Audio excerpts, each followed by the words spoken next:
over there. What's up with you today?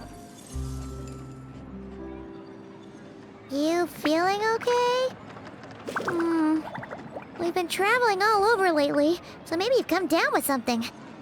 That's it. We're getting Baiju to check you over.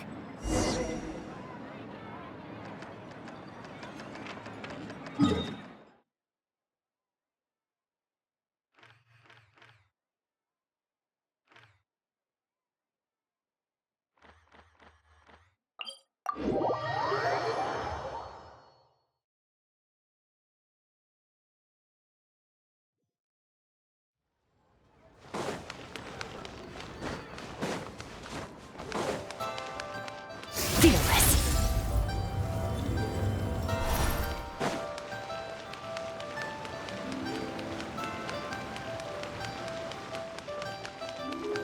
Oh. Baiju isn't in his shop. Oh, you're looking for Dr. Baiju. He's resting today, but he said to send any patients to the back room. Ah, okay. Thanks. We'll head on through.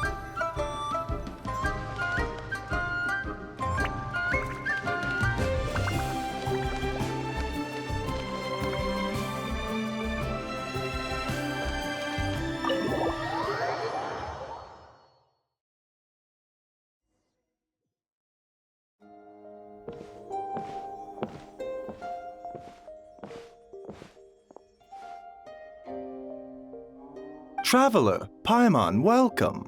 What can I do for you? It's the Traveler. She looks absolutely beat these days. She has these huge dark circles around her eyes, like she hasn't slept a wink. And she keeps spacing out. You have to call her name several times before she snaps out of it. What do you think it is? Is she sick?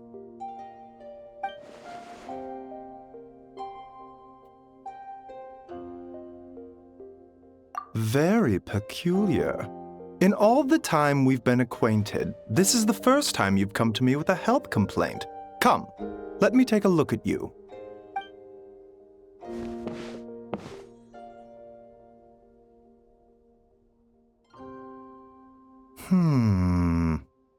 Okay, Paimon does not like that expression, Baiju. It's not serious, is it? Complexion is good, eyes are clear, breathing is steady, pulse is strong. Physically, you appear to be in good condition, Traveler.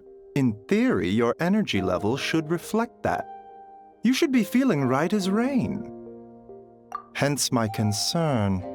A clean bill of health is usually a good thing, but in this case, it likely means your situation is more complicated. Physical illnesses come with detectable symptoms that can be used to diagnose, medicate, and cure the condition. But afflictions of a non-physical nature, they fall outside a doctor's realm of expertise. Huh? What do you mean, non-physical nature? Curses, dark magic, it's hard to say. It could just as easily be a simple case of mental fatigue. Why don't you rest here for a bit?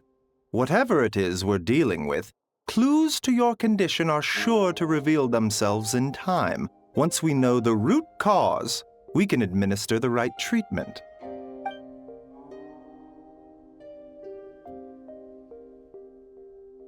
In the meantime, Changsheng and I will review the relevant literature for afflictions that present with mental fatigue.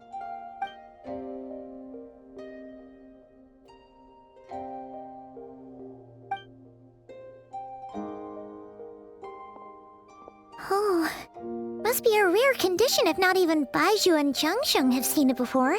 Well, all we can do is take their advice. You look like you're about to collapse anyway. Just get some rest. Paimon will be right here by your side. Fingers crossed you'll be all better when you wake up.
Rise and shine! Time to wake up!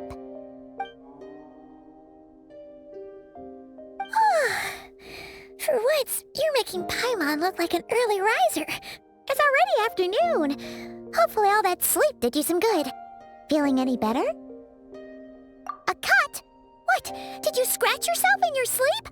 All right, let Paimon take a look.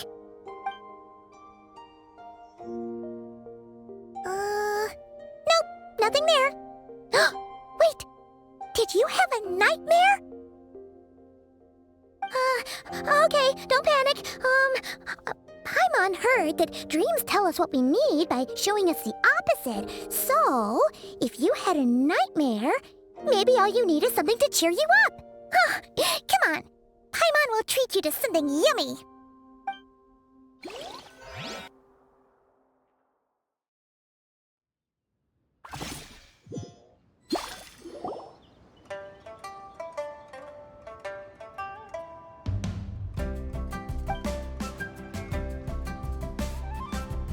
What? So, in this dream, you were trapped in a weird place with thick fog everywhere, and then a spike came out of nowhere and stabbed you in the back? Oh. Okay, well, that's a new one. Are you sure it was a dream? 'Cause from the way you describe it, it sounds like you were really there. But then again, you woke up right where you went to bed. And you were definitely in a deep sleep this morning. Then, it's decided. Paimon will stay up and watch over you tonight. If anyone tries to mess with you, Paimon will beat him up. Or, wake you up first and then we can beat him up together.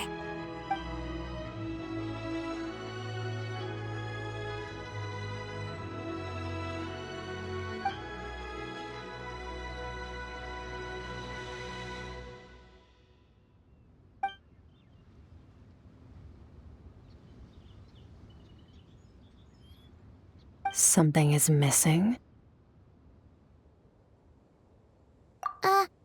Did you just say something?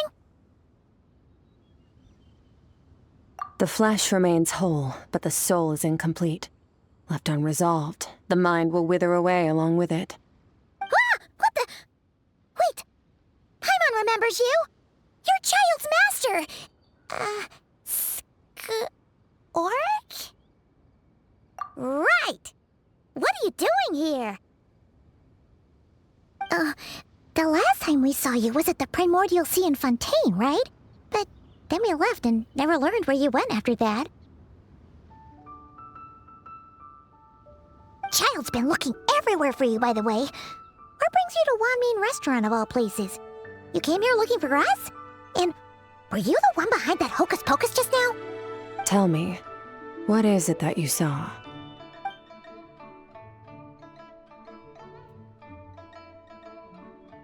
Tight-lipped, huh? I suppose that's fair. You, I'll take a glass of wine. Oh, of course! Coming right up. We make this one in-house. It's not too strong. Enjoy. Chef Mao, I'll take a grilled tigerfish over here. Coming right up. If I knew we'd be this busy, I wouldn't have approved Shenhe's vacation. At the end of the day, what happens to you is of little consequence to me. I'm not here to try and win you over. Trust me or not, the choice is yours. If you want my help, now's the time to speak up. You have until I finish my drink. I was investigating an abyssal disturbance in the area and happened to notice you. Part of your soul is damaged, and the wound bears traces of abyssal corrosion. Need I say more? Neither of those things sound good.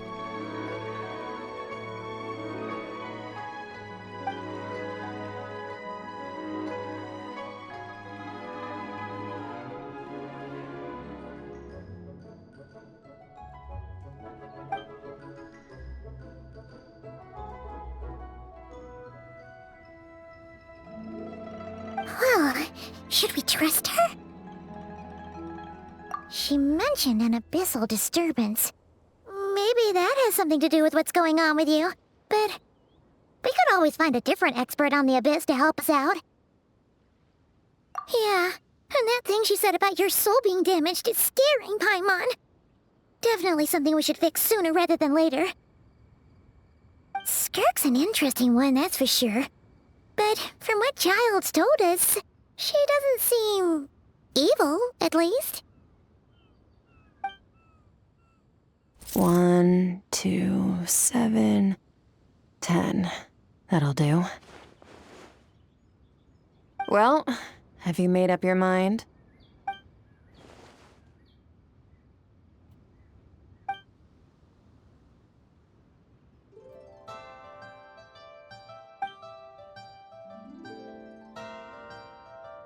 So, that's all we know, Miss Skirk. Ma'am, can you help us? So, you couldn't disperse the fog. I understand. Come find me in the Guili Plains when you're done here. Oh, and I left cash for the drink on the table. Settle the bill for me, will you? Oh, okay. Huh? She disappeared!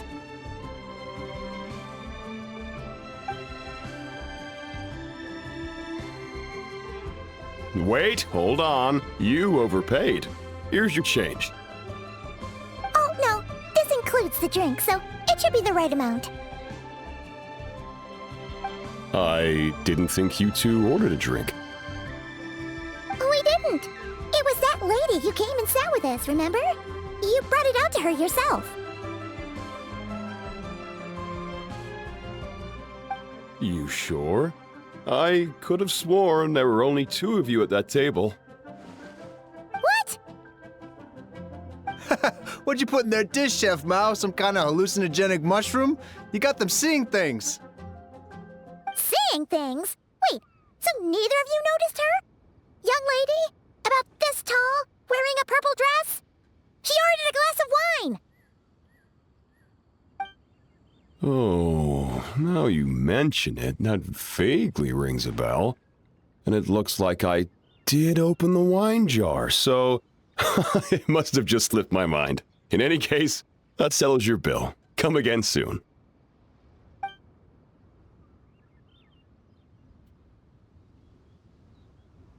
Coming! Okay, what was going on there? It's like they didn't remember Skirk being there at all. Even Paimon was half convinced we hallucinated the whole thing.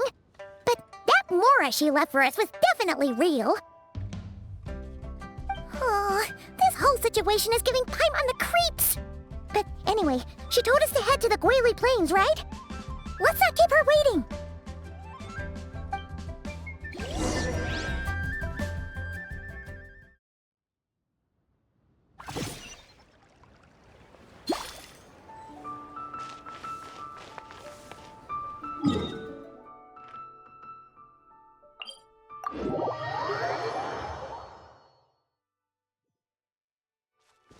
Bring it!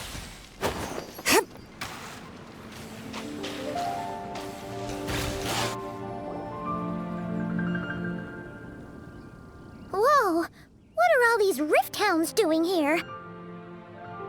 Huh, looks like they're collecting something. Huh. Let's go check it out.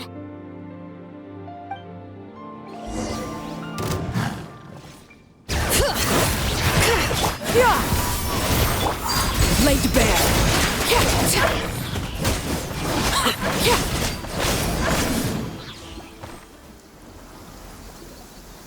So, this is what they were collecting. It looks kinda like... Yeah, what is going on here? From the moment they are born, all beings with great power have an impact on this world. Even if their body is sundered and their soul extinguished, their influence remains. Gods are the most common example of that. The remnants of gods who fell thousands of years ago remain buried deep within the earth, carrying within them a warped will and a dark curse. Together, these remnants form what you call god remains. and it appears that some of those sealed here were dug up and removed. There are traces left, but they're fading fast. What are you doing? Nothing! Just wanted to make sure you were, real? She's definitely not a ghost traveler. Paimon poked her, and she's solid. Your life hangs in the balance, and that's what you're fixated on? Strange set of priorities. It was just a trick to avoid being perceived. If someone notices me, those memories are erased. Simple as that. Unlike you, I have no desire to establish a connection with the world. The weak and the lowly have no right to remember me. They're lucky they only have a few missing memories to show for it. Now, can we please get back on track? Okay. Where were we? Right. The god remains. So, basically, there's now less of them here than there used to be, right? Isn't that a good thing? In our experience, god remains are 100% bad news. A lot of terrible things have happened because of them. Maybe it's a good thing by human standards, but power doesn't come from nothing, and it doesn't just disappear for no reason. The remains aren't just gone. They were taken. Very clever, traveler. You aren't the only one who had something taken from you. There are victims like you everywhere. The only difference being, you can speak, and the remains cannot, so it went unnoticed. Something similar happened in Sumeru. Within the span of one night, countless consecrated beasts were slaughtered, and a large amount of the god remains buried in the desert went missing. Of course, god remains are just one of the targets. The culprit is chipping away at sources of power all over this world, including the Stella Fortuna above. Wait, you mean... the stars? 42 of them have died out in the past few months alone. In Conria, people believed that powerful individuals have corresponding Stella Fortuna. Even should that individual fall, their Stella Fortuna would not disappear, but gradually evolve into a new constellation. Yet now, stars are disappearing from the skies entirely, and it's not hard to deduce what's happening to the power they contain. Something has been leeching power from this world like a parasite steals nutrients from a host. And now, it's no longer satisfied with the remains of the dead. It wants you. This time, it only took a fragment of your soul. But next time, there's no telling how far it could go. No one knows. All I know for certain is this. Getting back what you lost will not be easy. Considering how much power this entity has stolen, it must be a god-level being by now at least. But that's not the real concern. Souls are fragile things, and yours could easily be crushed if you go up against it. So you're gonna help us, right? We're going to help each other. You are my ticket to uncovering this thing's true identity. Well, great! You seem super strong, and you know a lot about the Abyss, so Paimon will take it. Don't get all mushy on me. All I'm doing is helping you get back to normal after a sudden crisis. And I should warn you, getting mixed up with me can have unforeseen consequences. We're on very different journeys. You don't want to be in my debt, trust me. You help me uncover the truth behind this entity, and I'll help you recover what you lost. This is a transaction, that's all. You would do well to remember that. Now, come along. Yeesh! You'd think she'd be a little friendlier since she's agreed to help us. But nope, she's just like when we met her in the Primordial Sea. So cold. Well, whatever. If that's how it's gonna be, then she doesn't deserve our friendship. What she does deserve is a super embarrassing nickname. Ah! Paimon's got it. Frosty the Lavender Melon! Serves that ice queen right! Anyway, the important thing is that we get that piece of your soul back. So, let's follow her and see what sort of plan she's got.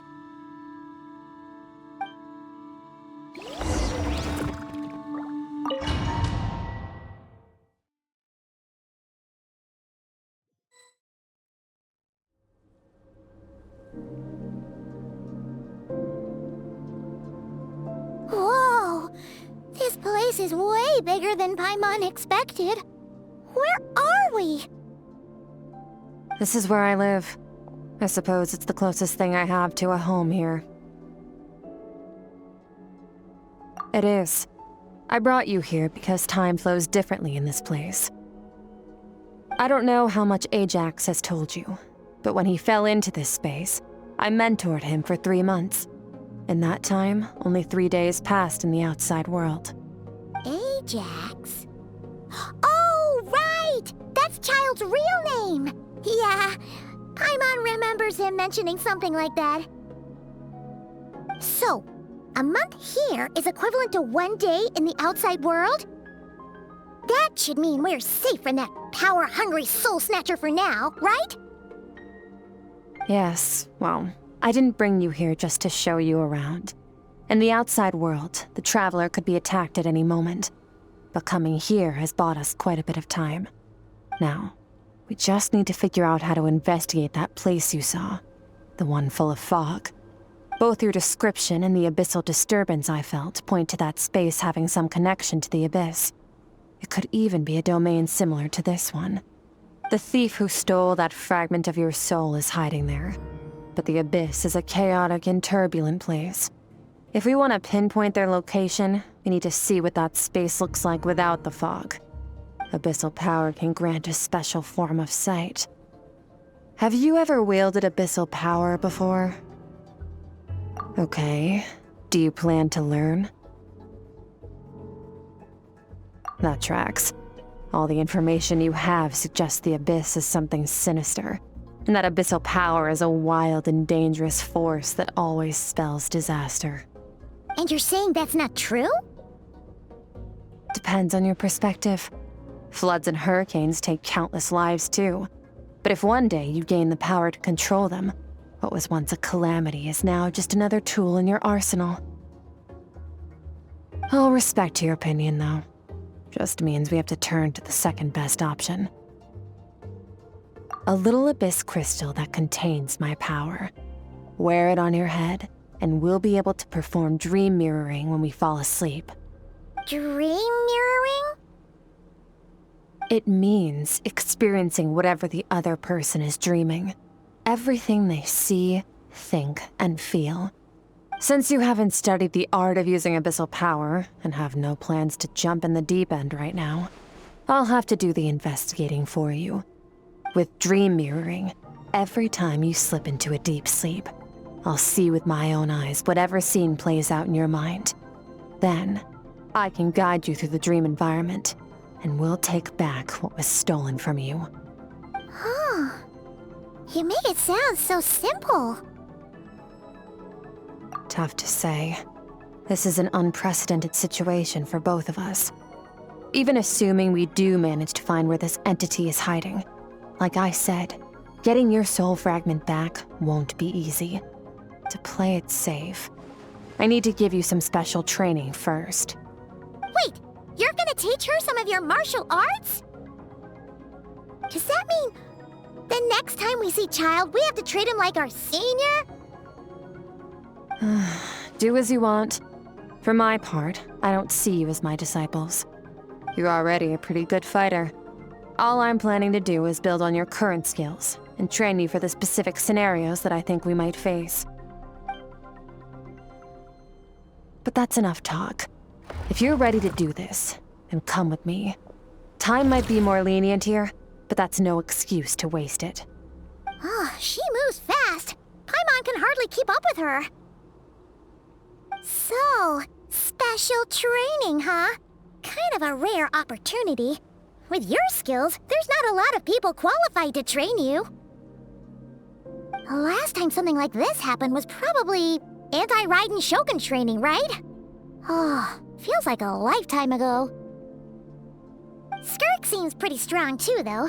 Remember how she said that the all-devouring narwhal was just her master's pet? Maybe we really will learn something here.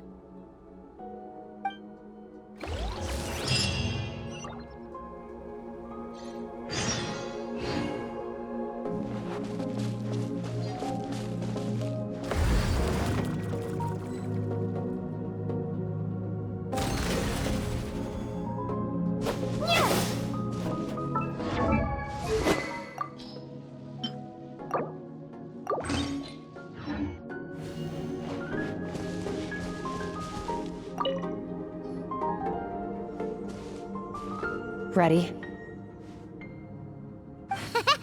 Bring it on! Your training will be split into 3 stages. Testing your blade work, elemental abilities, and reasoning skills. We'll start with blade work. You're no rookie in this area, so I won't bore you with the basics. During your long journey, you've no doubt sparred with a lot of talented sword fighters. Consciously or not, you will have picked up all kinds of techniques from them. You bet! There's Kaya, Master Jean, Kuching. Oh, and Kazuha, Ayaka. Yeah, we've met sword masters like you in every nation we've been through. You sparred with a bunch of them too, right? Nice to know it's all gonna come in handy now. Don't get too smug. In sword fighting, techniques alone are not enough. You need a cohesive system to bring it all together. A style or school of fighting. To use the human body as an analogy, your style is your skeleton, the foundation, the framework. Techniques are the muscles and other flesh attached to the bones. This is where your strength comes from. Improving your sword fighting is like growing that body.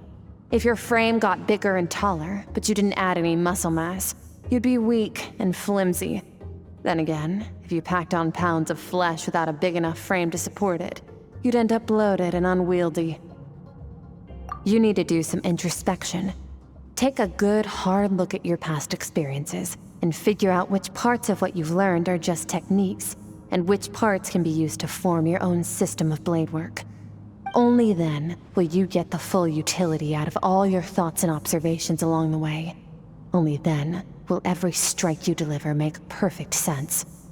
Wait, is that it? Paimon thought you were gonna teach her some cool new moves. Like when you went swoosh and opened a tunnel to another place.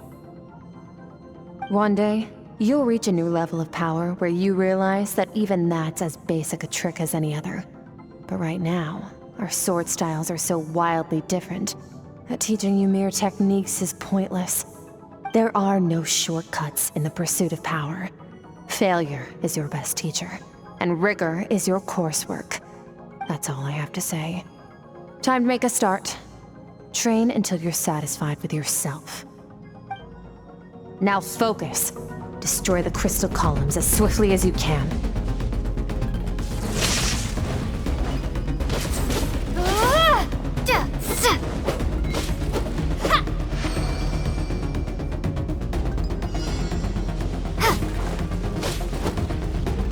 Lightning slash!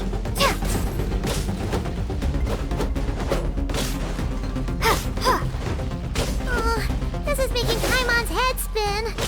Hang in there, traveler!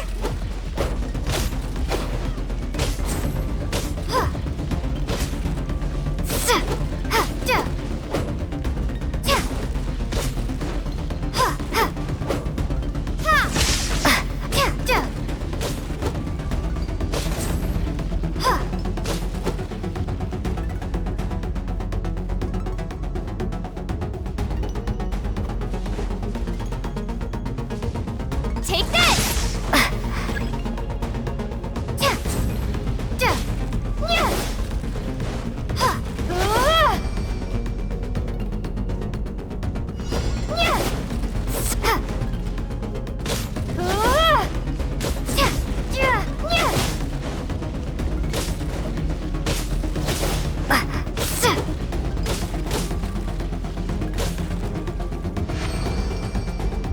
Stay calm.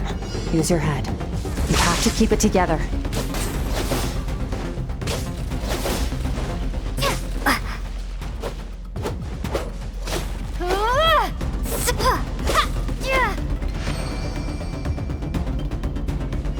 Take this!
This moment will be frozen in time.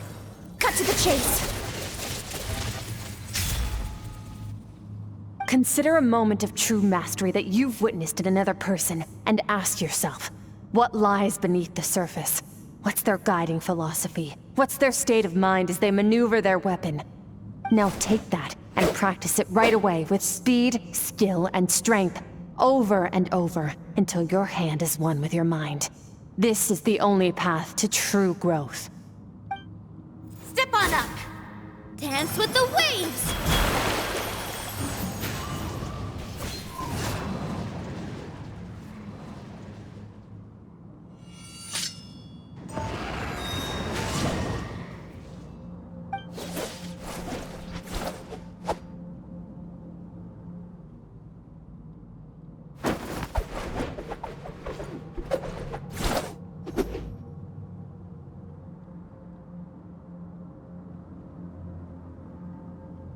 If you start to tire, empty your mind, but do not stop. Stay in that frame of mind as you keep up the fight. Get rid of all redundant movements. Imagine your sword is an extension of your own body. Wield it just as you wield your arms, hands, and fingers. 'Twas on a deserted, moonlit night that the hero approached the vile dragon's limpid lair. Ring cutter! Feathers fleeting wet, the white heron treads water, a sight without flaw. Master of Inazuma Kamisato art Tachijutsu.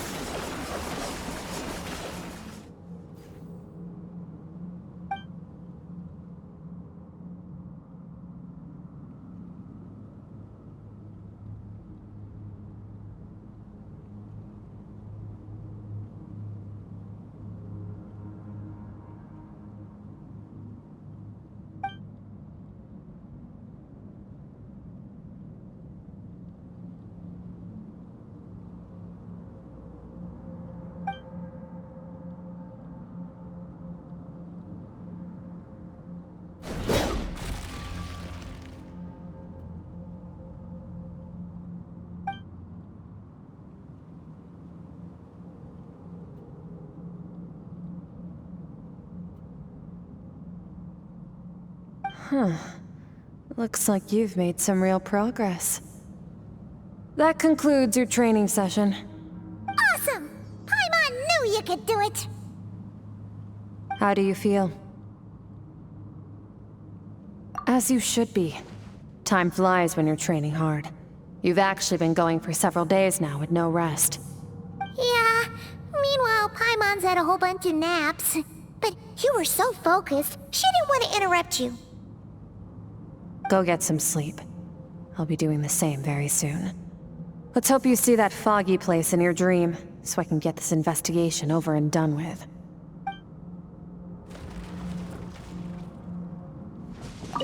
Sometimes, you have to practice a single movement 1,000,000, maybe 10,000,000 times, before the breakthrough moment comes.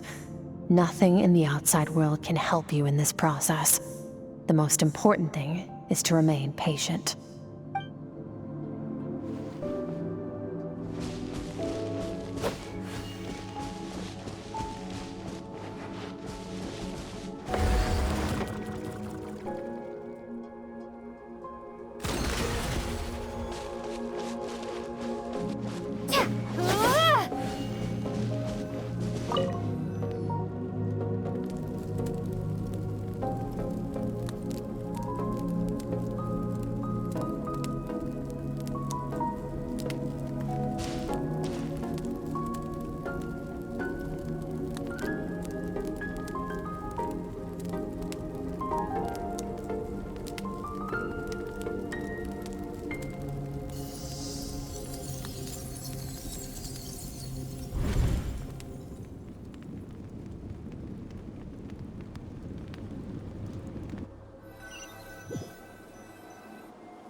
Skirk, why are you skipping classes again? We've talked about this.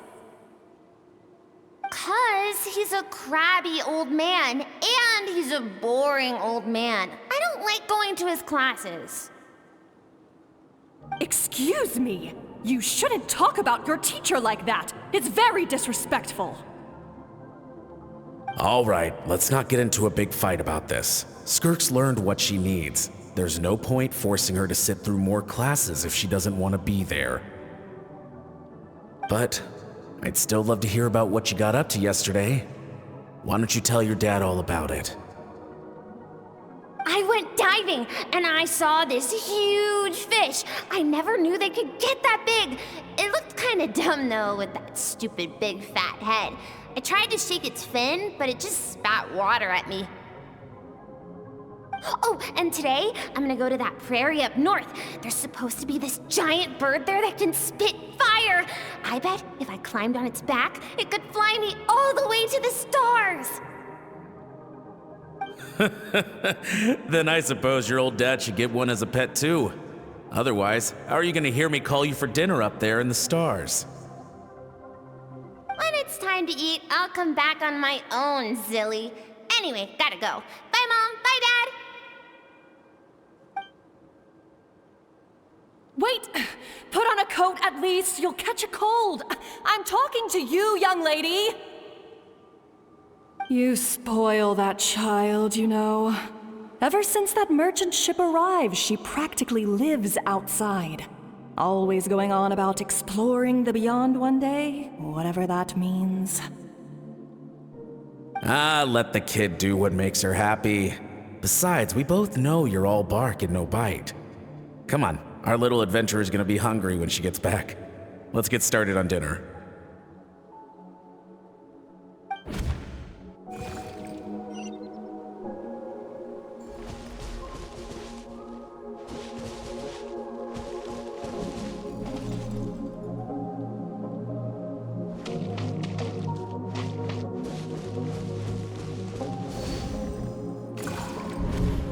The stars shimmer high above.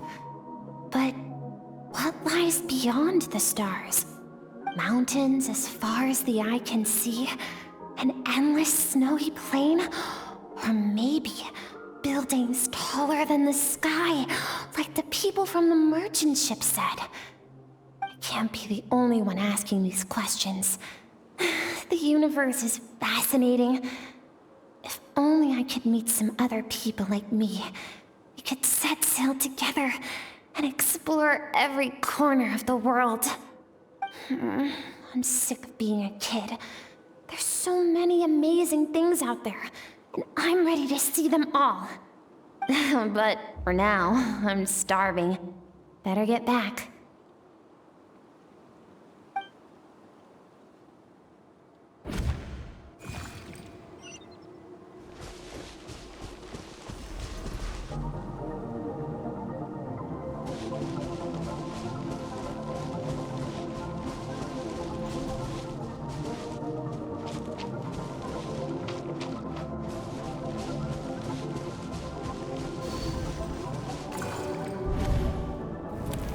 Don't let a single one of them get away! No, please, spare Why? the children! Stay back! They're coming! Run! Help! Eliminate the threat. Take them down! Don't be scared. Help! This way! We'll never make it! Fire. There's fire everywhere. What happened? I told you we shouldn't have trusted these outsiders!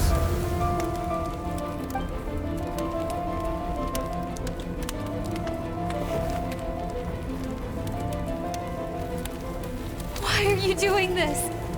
What did we do to deserve this? We welcomed you with our finest food and drink, showed you the best our home has to offer, gifted you cloth dyed by our own hands. And this is how you treat us? Run!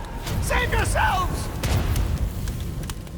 Captain, Zone 3 is clear and we have Zone 2 surrounded.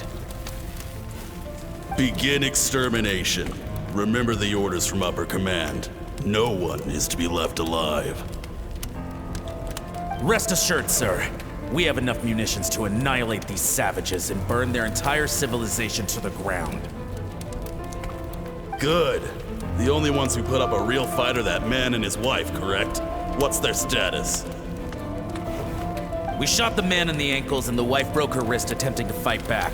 They won't be doing much more fighting. They're holed up in their home for now, but they won't last long.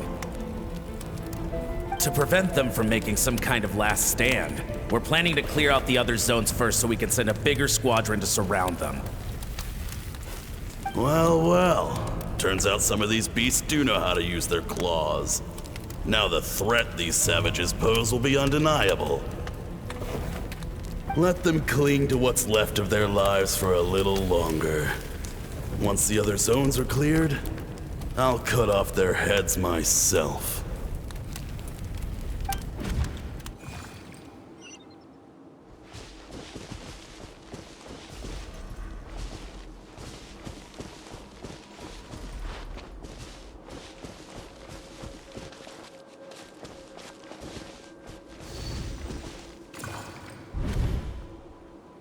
Dad?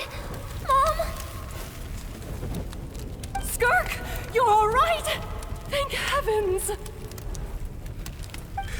I'm so happy to see you, sweet girl. But you need to go. It isn't safe here. They'll be back any second. What happened? You're bleeding a lot. Dad? Mom?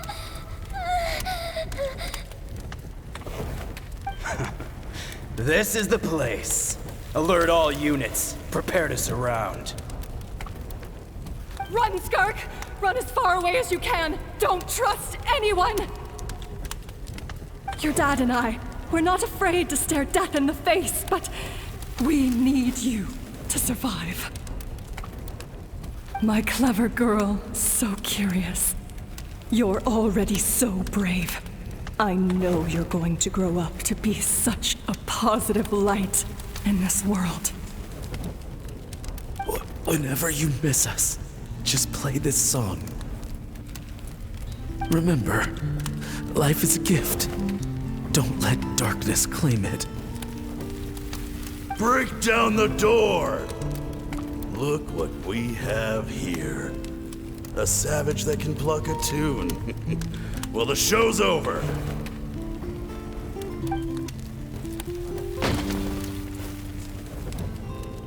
You! Stop singing! Shut it! I said shut it or I'll make you! Fine. Have it your way!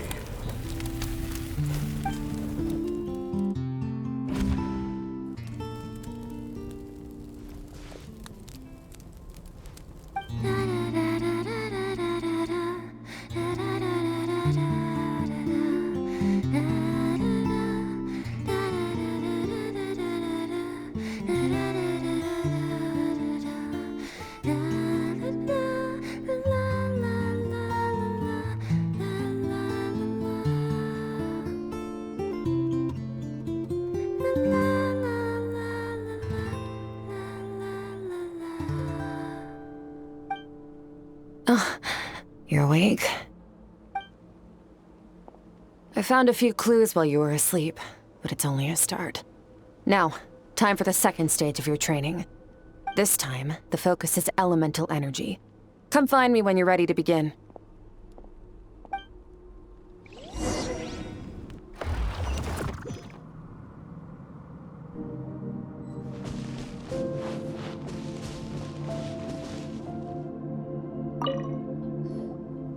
Man, staying in the abyss feels so surreal, don't you think?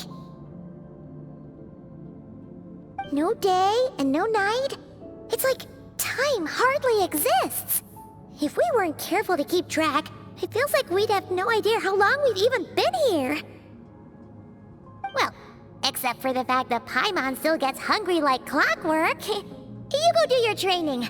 Paimon's gonna grab a bite.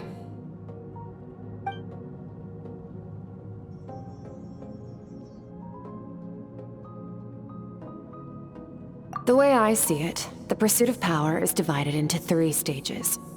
The first is mastering the use of standard weapons. Next is learning how to harness natural energy. And after that, you're free to challenge even higher dimensions. The natural energy of Teyvat is, of course, elemental energy.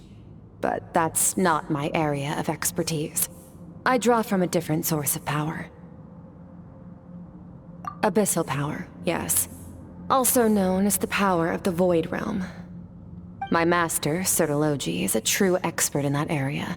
After all, he was one of the group of 5 that infamously stole the all-encompassing power of the Abyss, an act for which the people of Conria gave them the epithet, the 5 Sinners. The elemental energy of Teyvat, on the other hand, is derived from the power of the Light Realm.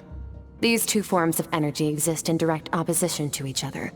Suffice to say, there's not much I can teach you this time.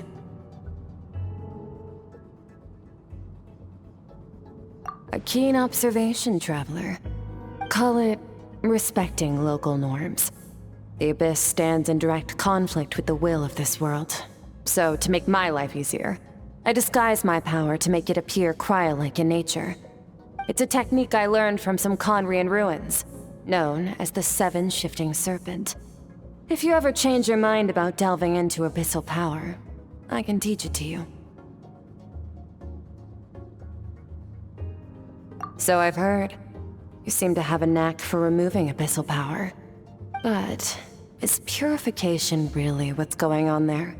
Like I said, power does not simply disappear. Just thinking out loud. Let's focus on your elemental training. That's what's gonna help us if the situation gets tricky. True growth comes from adversity, but only if you make the choice to pick yourself up again every time you fall. So, it's time to push yourself to the limit, and then keep pushing. This is the only way to advance at pace. Use the power of Animo to clear the field as fast as you can! Windblade! Yeah! Ha! Ja! Ha! Yeah! Ha! Yeah!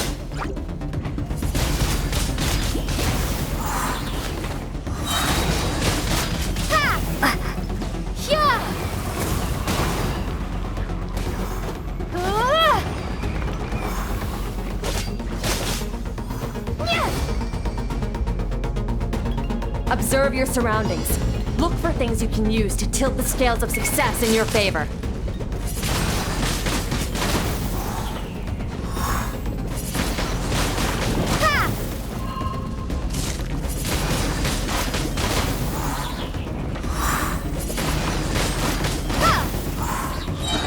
Prepare to be blown away!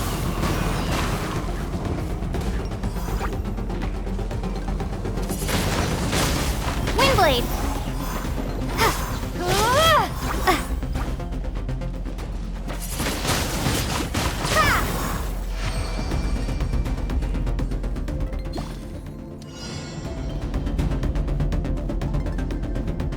Use the power of Hydro to destroy the spikes.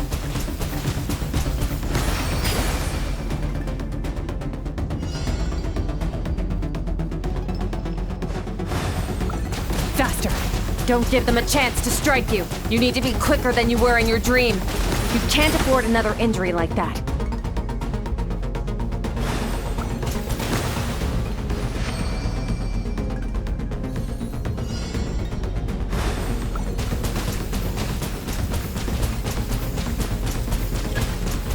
Water jet!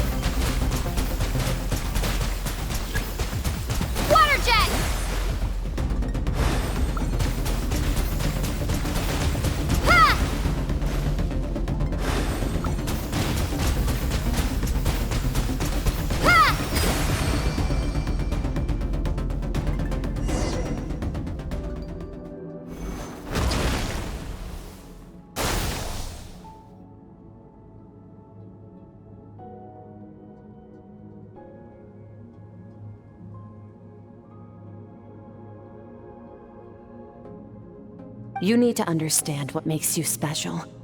The ability to wield elemental energy without a vision and switch between the elements at will. It means your aspirations need no approval from the gods. Your power is not bound by the rules of this world. So be bold. Do not be afraid to chart your own path.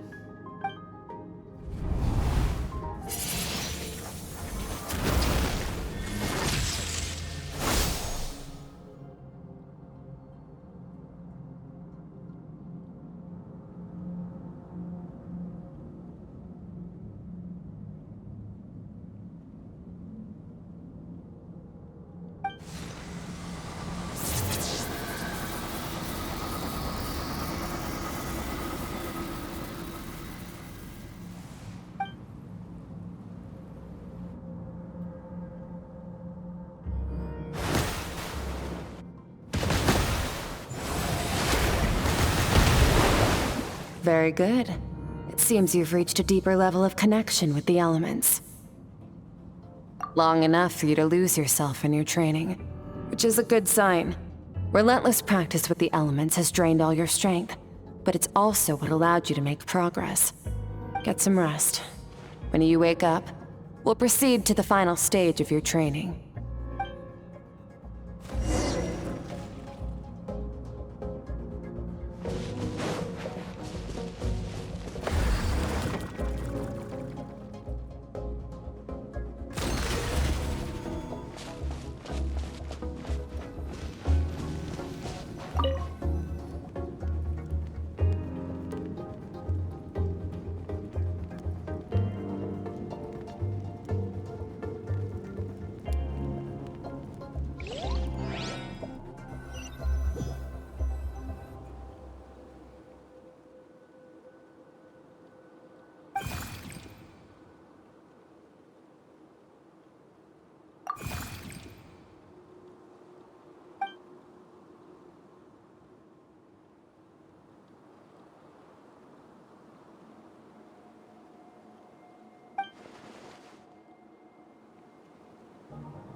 What is the secret to power?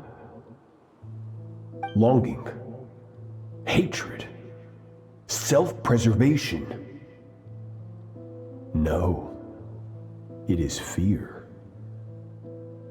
The fear of losing those you love. The fear of watching your home burn. Fear of loneliness. Fear of death.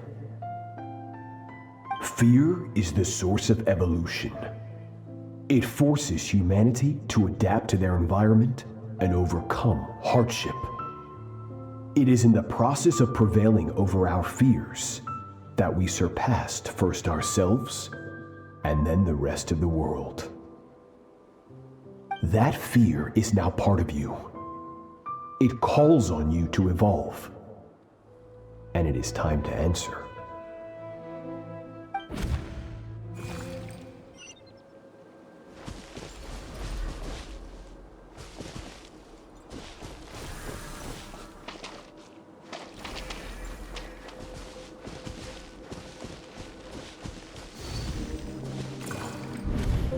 Any minute spent missing home is a minute wasted.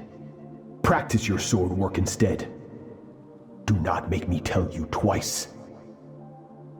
But, Master, I can barely lift the sword anymore. If I keep going, I feel like my wrist is going to break. So it has not broken yet. Then pick up your sword and keep practicing until it breaks. I want to hear the cracking and splintering of bone. After all, bones can always be reset.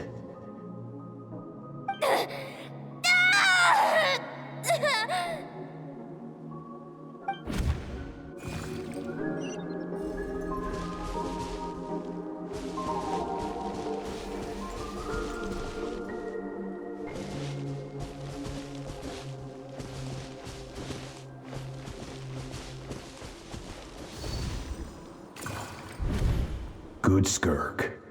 Once again, you survived. How do you feel? Cold. In pain. These are signs that you are adapting to the abyss. Each time the flesh is torn and the spirit crushed, each time you claw back from the brink of death, you become stronger. I now understand why these people sought to destroy your homeland. Your potential goes beyond even what I could have anticipated.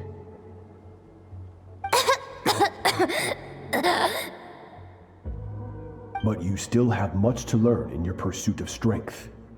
Your mind is rife with distractions. From now on, I shall show no mercy in your training. You must learn to shut out all the pointless emotion, crush the self that makes you weak, and become master over your physical form. Get up, Skirk. Wipe the blood off your face.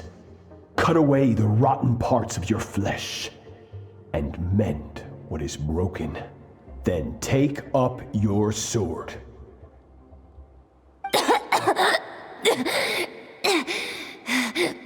Yes, Master.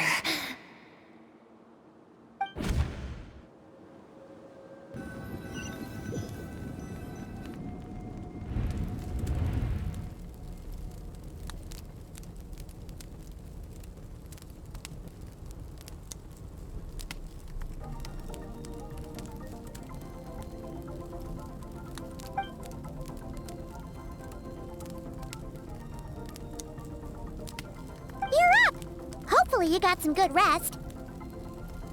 Skirk said to tell you that she's ready to start the final stage of your training whenever you are. So, want to head over now? Or did you want to wait a little?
From your training so far, you have gained better command of the sword, and more control over your elemental abilities.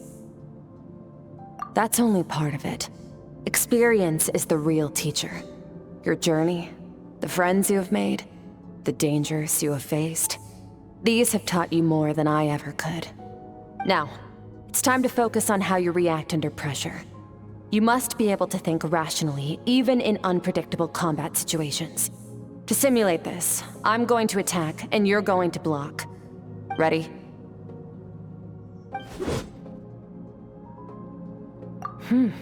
Not bad. That defensive stance looks near unbreakable. Just like your brother. Huh, that reminds me.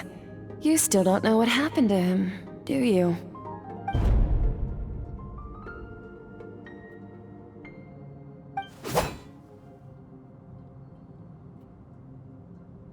Hey, no fair! That's cheating! You think every opponent has the same moral code as you? You can denounce their deplorable methods all you want, but only if you live to tell the tale. The dead don't get to complain. Strong emotions will always arise in combat. Anxiety, anger, fear. But a true warrior is never at their whim.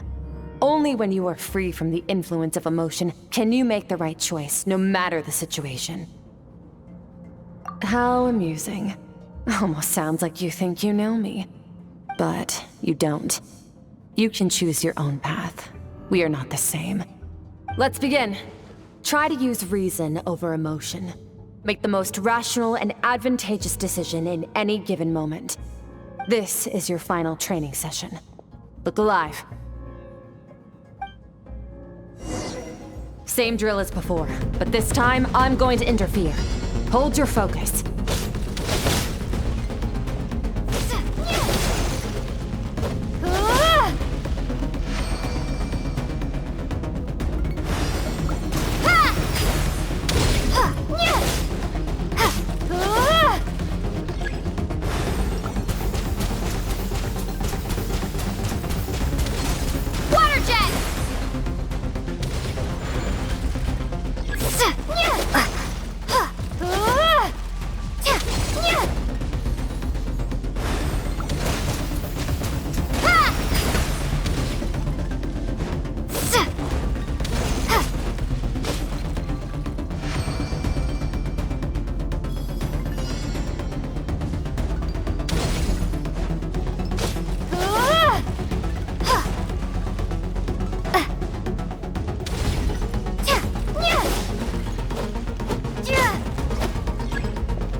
Not bad. Better than I expected.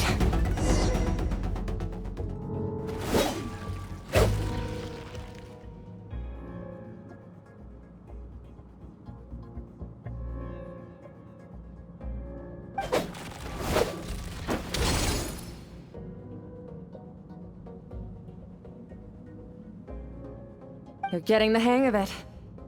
The first step to controlling your emotions is controlling your mind. You want a unified train of thought. It all comes down to focus.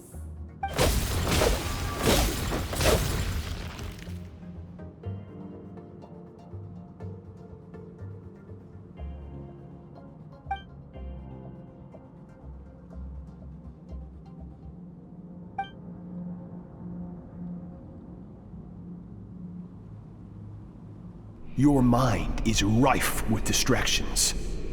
From now on, I shall show no mercy in your training. You must learn to shut out all the pointless emotion, crush the self that makes you weak, and become master over your physical form.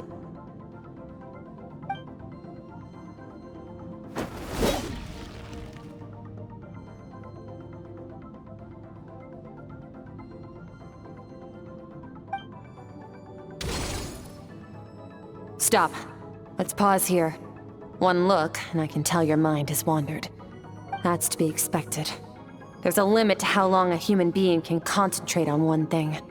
Staying calm and focused sounds simple in theory, but in practice, it's more demanding than sword work or elemental abilities.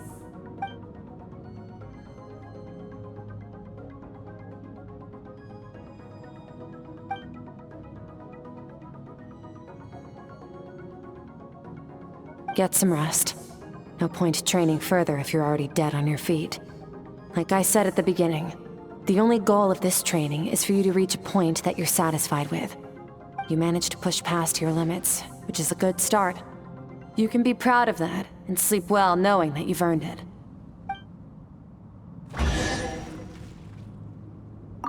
Warriors will train day and night to perfect their skills, but when the battle comes, their fate may be decided in a matter of minutes. One mistake, one moment of hesitation, and just like that, All their blood, sweat, and tears were for nothing. You need to push yourself to perfection, or you might not even live to regret it.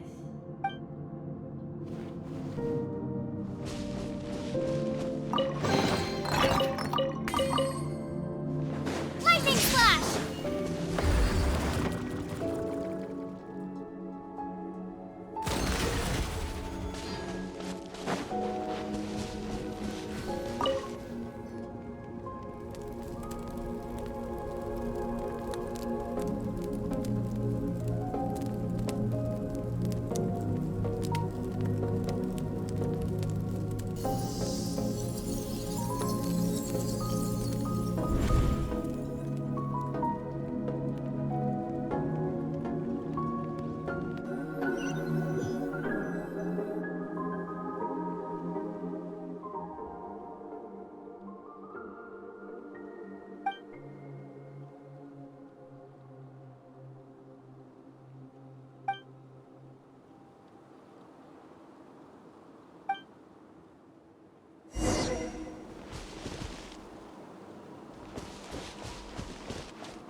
Skirk is amazing.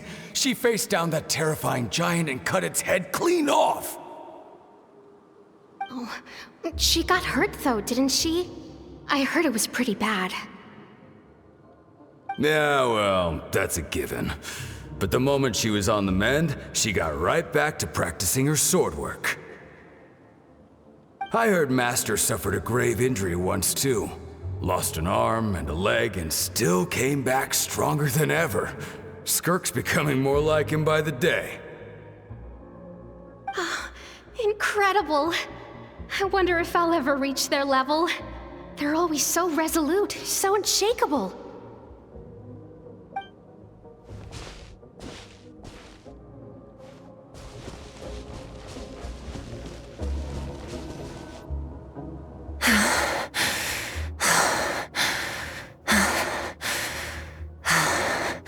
Pathetic. You're not even trying.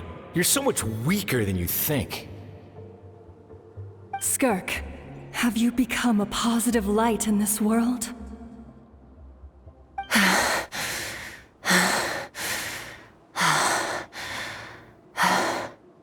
Do you even remember how many of us perished in that fire? How many bodies were left to rot on the scorched earth? Yet you alone live on. Keep your gaze fixed on your blade. You don't deserve to rest. I have so many questions. I just want to jump in a spaceship, explore the whole universe, and get answers from the stars.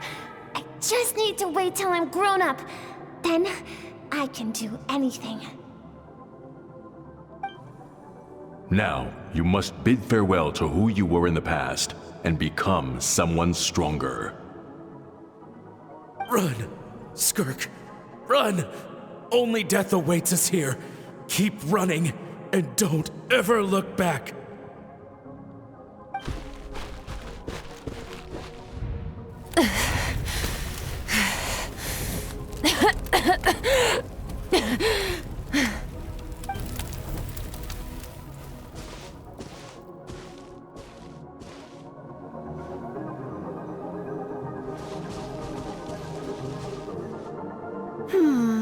Let's see here. First things first, you need a new identity. Going around telling people you're from somewhere beyond the stars won't do, now will it? How about saying you hail from beneath the earth instead? As the Conrian saying goes, venturing out into the universe and down into the abyss are the same in that both are braving the dark unknown. Well, I'm a visitor on this planet, so I'll follow the rules. Ah, splendid. That saves me quite a bit of trouble. Let me offer you a piece of advice in return, although it might not be what you want to hear.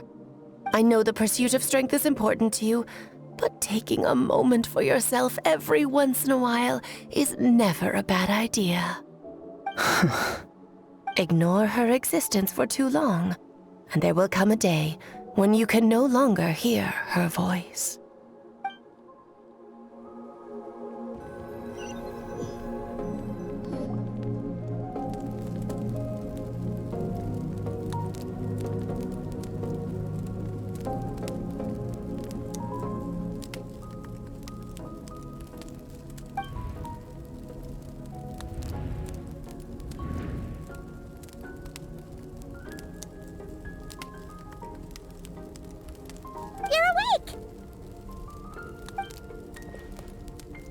must be starving, right? Ta-da!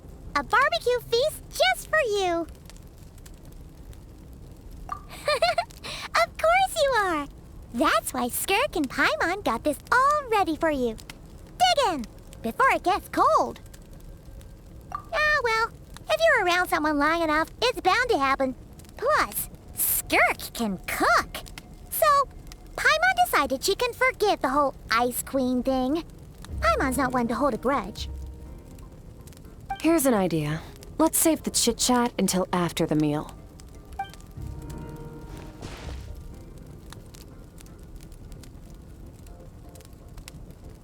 Ugh, so full. Okay, it's Paimon's turn to sleep now. Wake her up when it's time to go.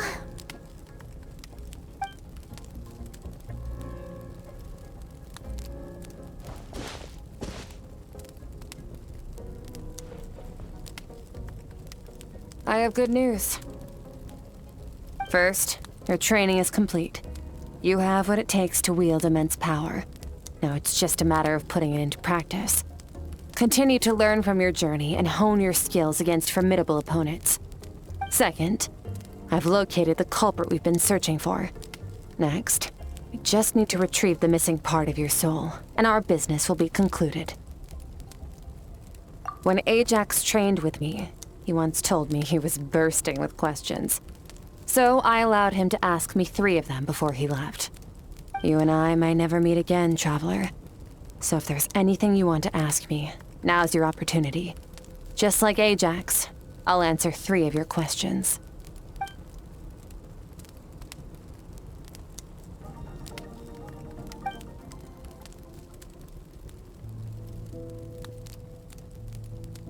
Okay, not the angle I was expecting. What makes you ask that?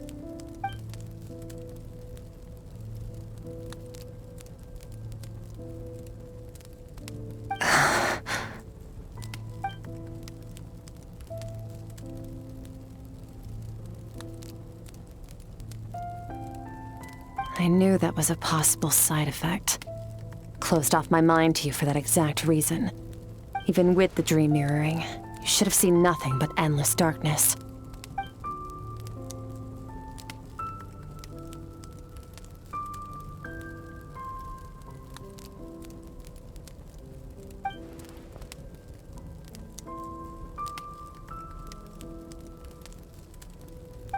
Whatever.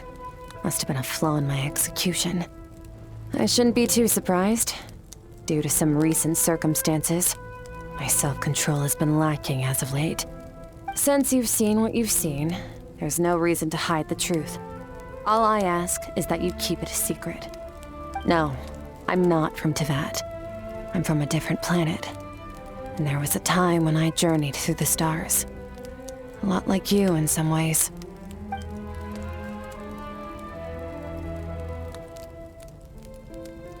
No, we're different in that respect. You're influencing the fate of this world. But me, I'm just passing through.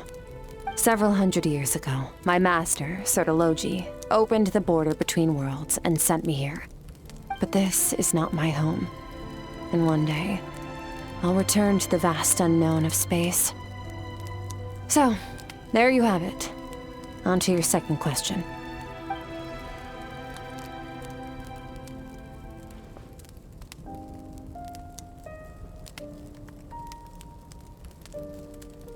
Become stronger. For certain reasons, I need to bridge the power gap between me and my master as quickly as possible. But first, I need to understand the source of his strength. To do that, I need to follow in his footsteps, walk the path he once walked. And somewhere along the way, I'll find out how to defeat him. That is my sole focus and purpose. Okay. You have one question remaining.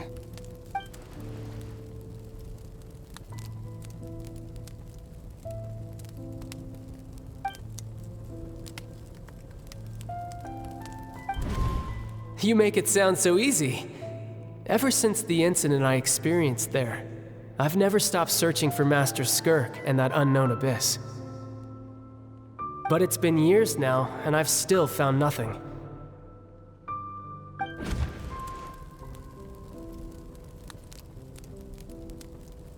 Well, your last question?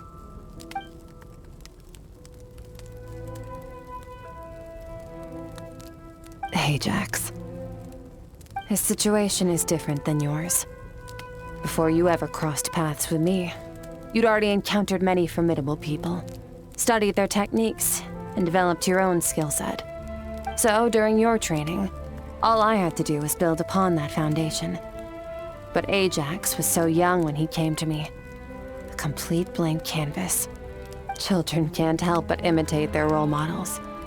In the long run, that would only hinder his growth. Once Ajax has enough strength in his own right, I will allow us to meet again. Until then, let that motivate him to reach his full potential.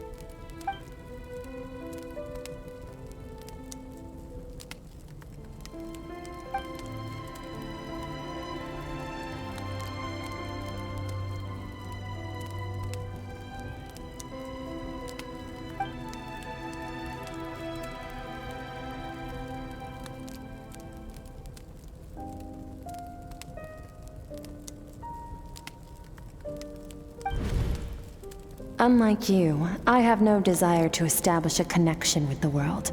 The weak and the lowly have no right to remember me. They're lucky they only have a few missing memories to show for it.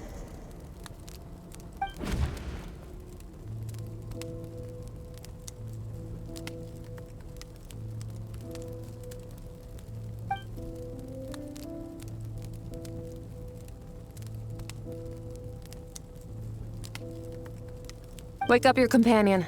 It's time to go.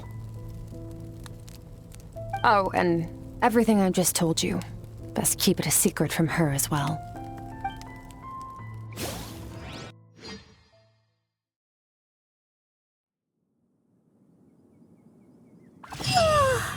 Time to go. Oh, finally. Where are we headed? Just follow me. I'll open an abyssal rift close to the culprit's location. It will take us to where he's hiding.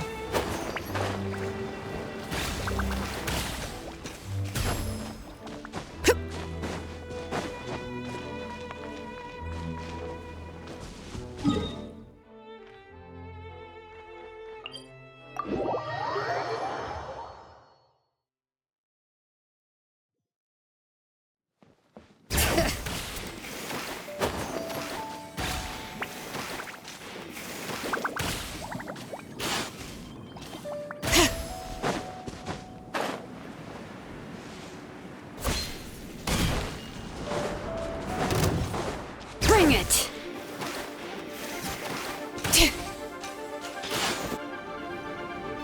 Wait, this is near the chasm, right? Yes.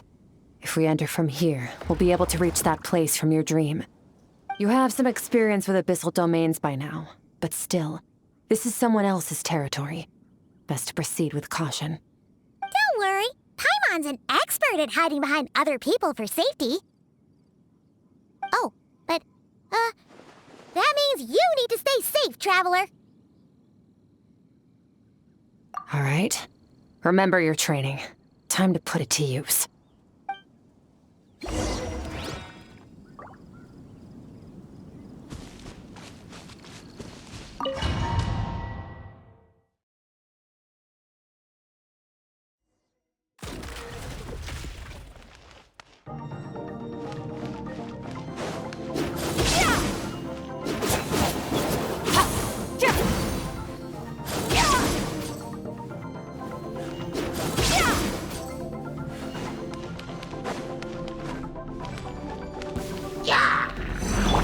Bombs away!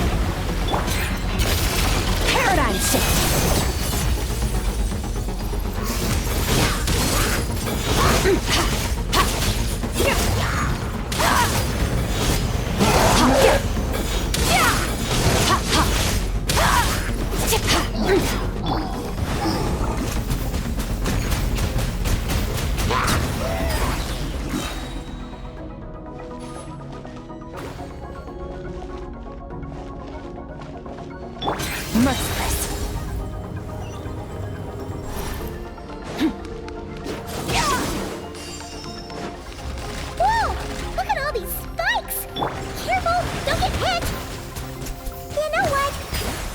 just gonna float behind you. Come on, you got this. Water jet! Yeah!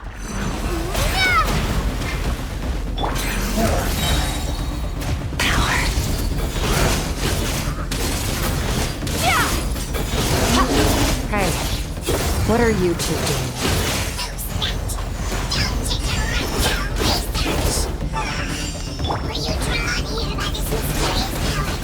Dusty, like an abandoned house. Let's press on.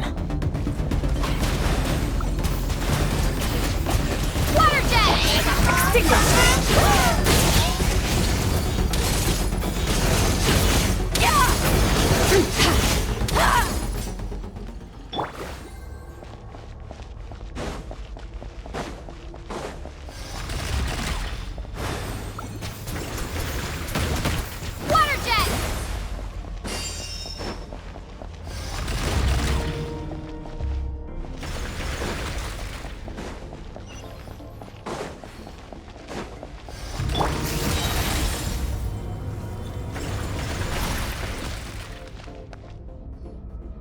Oh, looks like this is a dead end.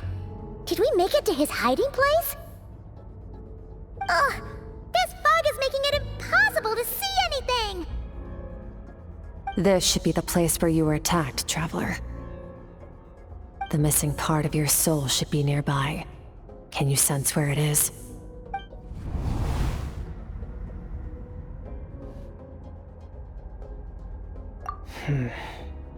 Our opponent must have covered his tracks just in case. Otherwise, you should have sensed it much more strongly. Hold on! Look! The spikes are back! Stay calm. Let's hold back a little. Give our enemy some wiggle room so we can see what we're dealing with. If you're too reckless, we might be playing right into his hands. Our enemy took part of your soul for a reason. It's likely he integrated it into his attack somehow. If we're smart about this, we can track it down.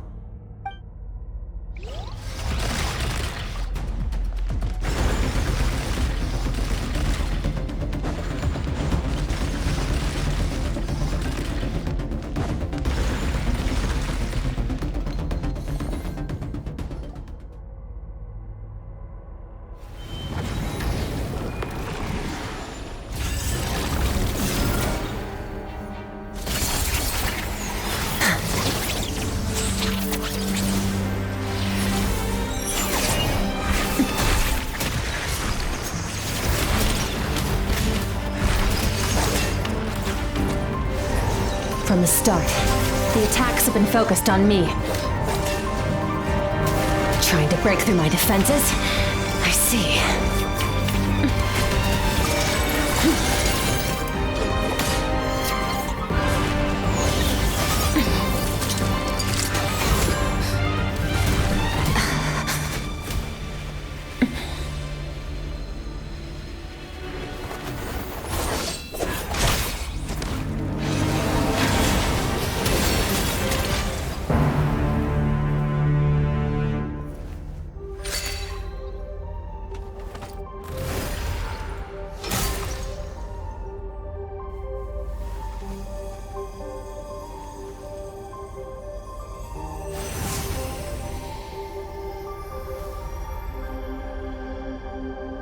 There.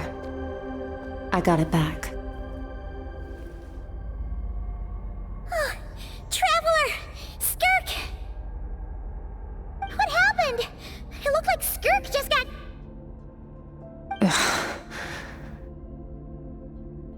In the Guili Plains, you asked me why this enemy chose you as his target.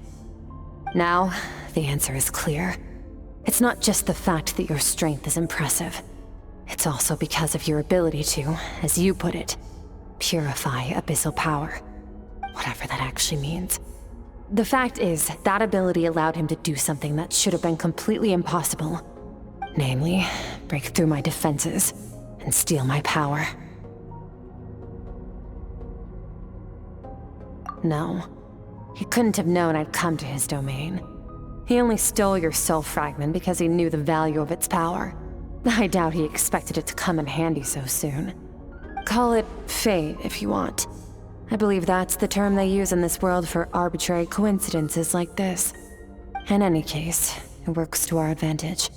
Once I realized what he was using that power for, it gave me the chance to get back what you lost. I'll cope. Well, done gorging? Good. Time to answer some questions. How did you get the power of the all-devouring narwhal? The all-devouring narwhal? Oh, of course! Paimon knew that spike thing looked familiar. It looks just like that narwhal's horn! I highly doubt you acquired that power through your own strength. Tell me I'm wrong. You're desperate enough to scour the land for god remains and whatever vestiges of power you can find. That alone proves you wouldn't be able to defeat a creature like that. Which leaves one possibility. You know my master, the Foul, Sertologi. The Foul? Who dares call him Foul? Sertologi.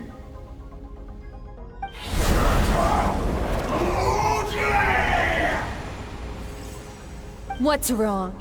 Bit off more power than you can chew? You're struggling to hold a basic conversation. Just a little longer. I'm still...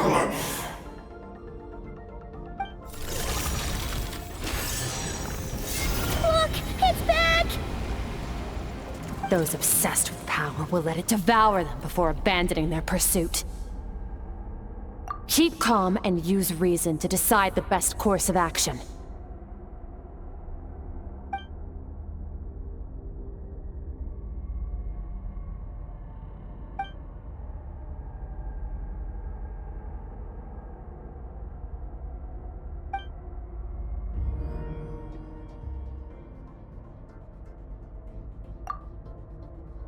Wise decision. Final victory doesn't always come after a single battle. You've got your soul fragment back, so we both got what we came for. Let the enemy draw breath while he can. It won't be for long. Get us out of here, Traveler.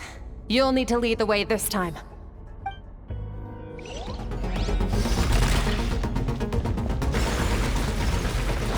Skirk, is your shoulder gonna be okay? The wound is minor. It'll heal in no time. You should focus on getting out of here alive instead. Uh-oh! Falling spikes! Run!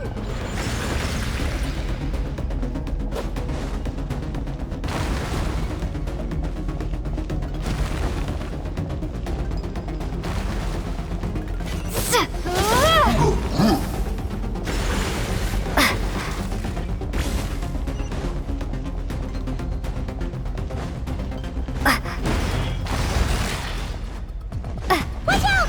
Looks like this place is about to collapse!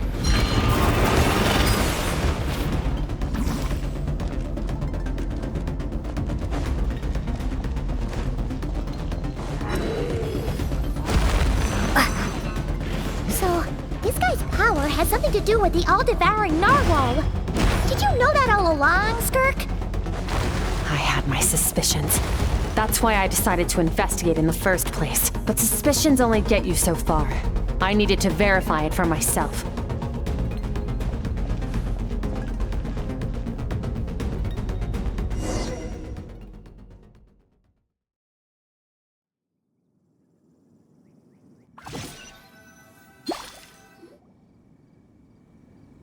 Phew. Oh, we should be safe here, right? I no longer sense his presence. Can't have followed us out of that abyssal domain. Weaklings like him will find that my power is not so easily controlled. He won't be leaving that place until he's managed to digest it. You seem surprised. I suppose that's fair. You've seen but a fraction of what that whale is capable of. That gaping maw could swallow a planet whole. It's called the all-devouring narwhal for a reason. Devouring is what it does best. It can extract power from anything, dead or alive, as long as it manages to make physical contact. Yeah. When we had our run-in with that thing, it Rivulet mentioned that it has an instinct to devour.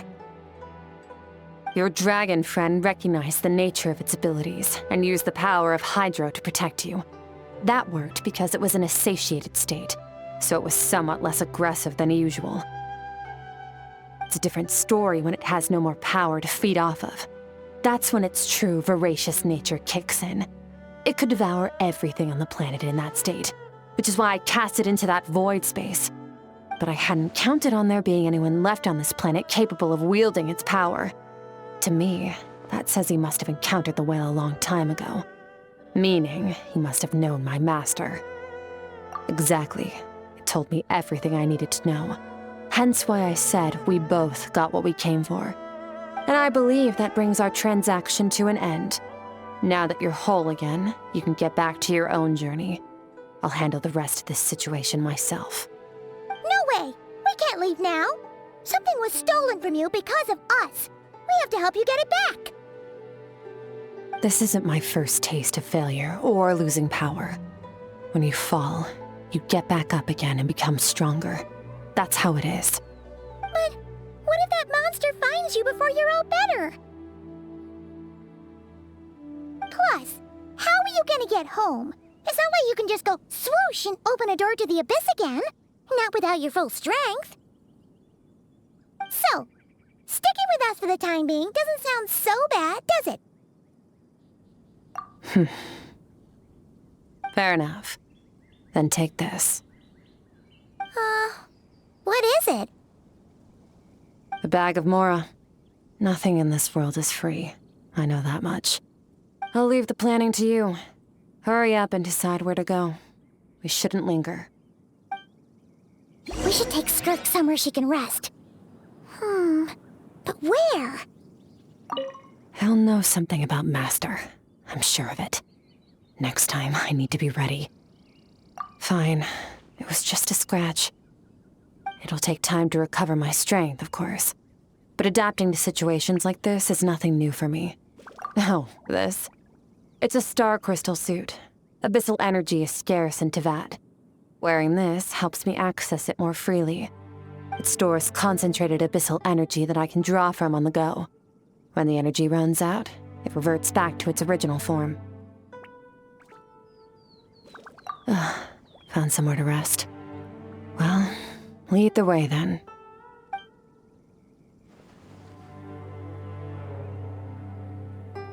Paimon gets the feeling Skirk wouldn't like being around a lot of people. Oh wait! Baizhu said we could rest in the back room of the pharmacy, didn't he? Let's head there!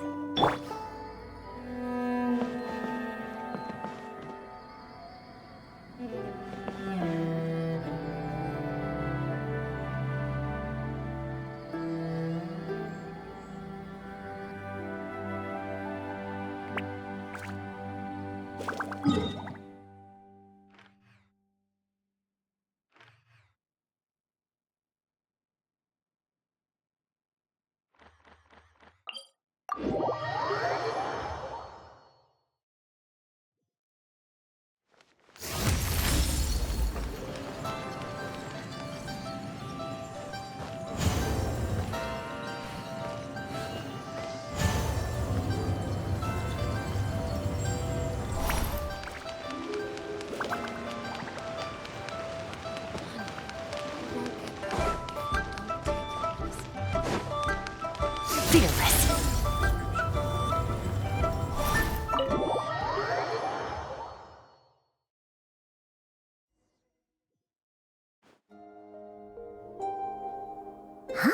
This bag from Skirk has a ton of Mora in it. Does she have a job or something? Wait, no. After what we saw at Wamin Restaurant, that seems impossible. Can you imagine? It would go something like... I'll be collecting my paycheck now, boss. Oh, sure thing. Wait, who are you? Have we met? Can't hold a job if you make everyone forget about you. So, what did she do to get all this Mora? Claimed some buried treasure, took care of a few monsters that were causing trouble. Nothing untoward. It's safe to use. You heard all A sonorous voice like yours is hard to miss. I wouldn't be surprised if the sound of it traveled to the nearest mountaintop. Then, did you by chance happen to hear Paimon's little, joke earlier? You mean when you called me Frosty the Lavender Melon? No, sorry. Paimon totally misspoke just now. She didn't say that at all. It was, a Paimon lookalike. Yeah, she's a piece of work, that one.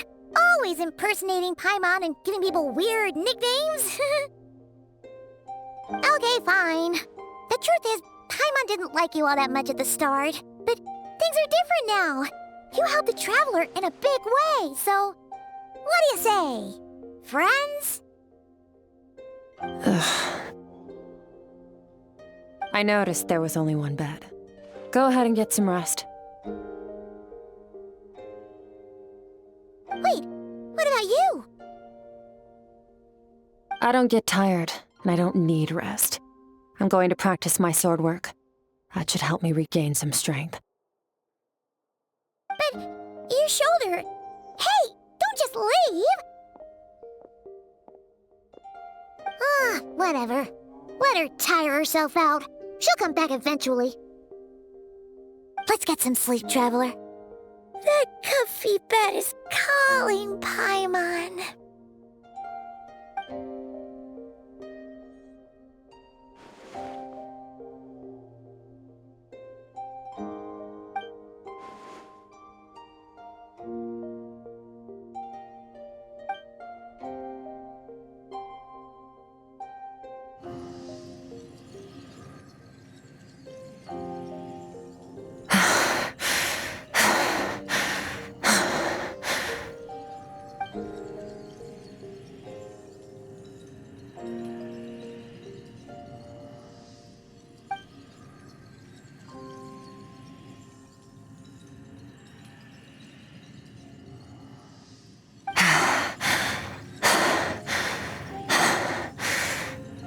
Quiet.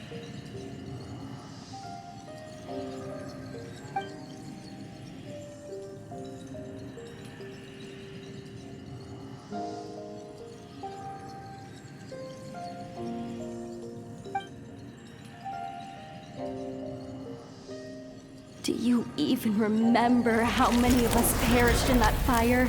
How many bodies were left to rot on the scorched earth? Yet you alone live on. Keep your gaze fixed on your blade. You don't deserve to rest. Run, Skirk. Run! Only death awaits us here. Keep running, and don't ever look back.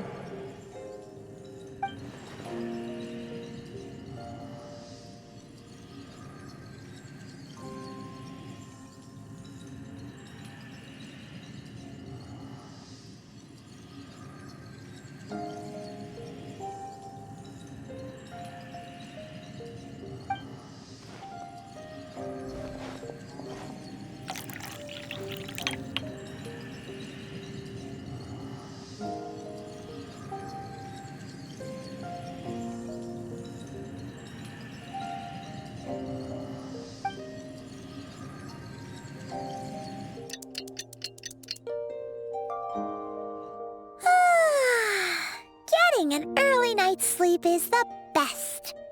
That bed was so comfy. Wait, Skirk? Have you been sitting out here the whole night? The bed's all yours if you want it.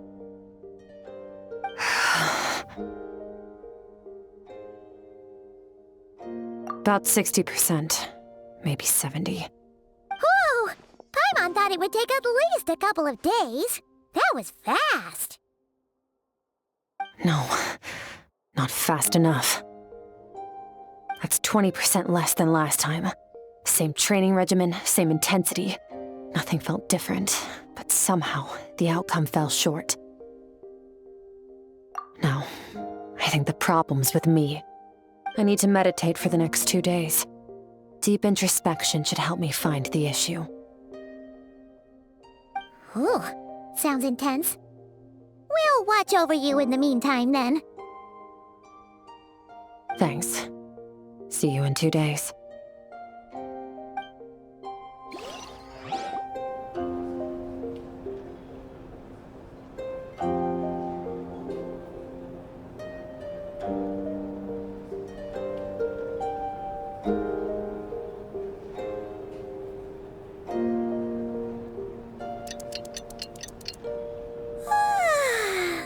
Morning! Skirk is still meditating, huh? It's been 2 days already. Shouldn't she be awake by now? Paimon can't think of anything we can do to help. Oh, wait! Breakfast! That's it! Paimon will go get breakfast! Skirk is gonna be starving when she wakes up. Be right back.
That's right.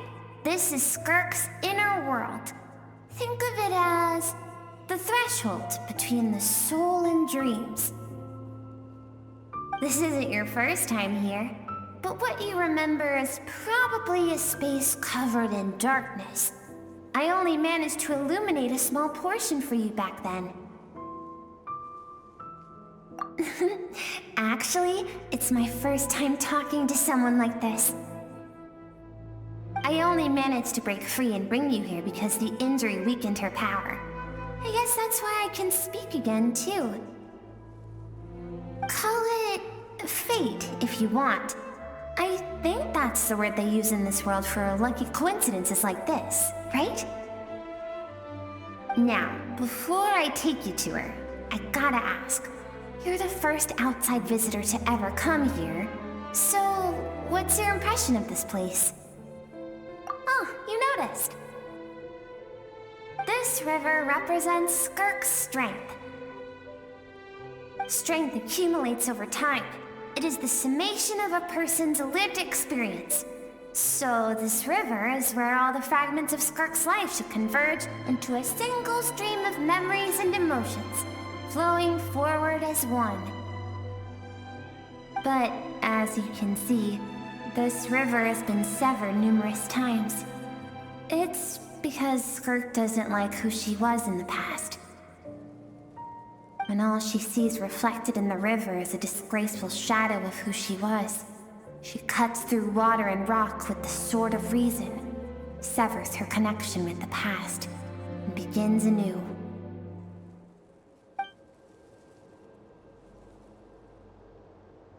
You must learn to shut out all the pointless emotion. Crush the self that makes you weak, and become master over your physical form. This isn't my first taste of failure or losing power. When you fall, you get back up again and become stronger. That's how it is.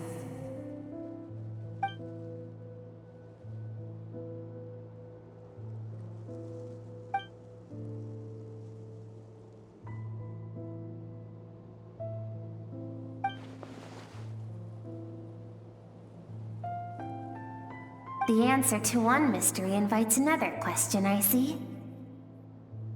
Let's follow the river upstream.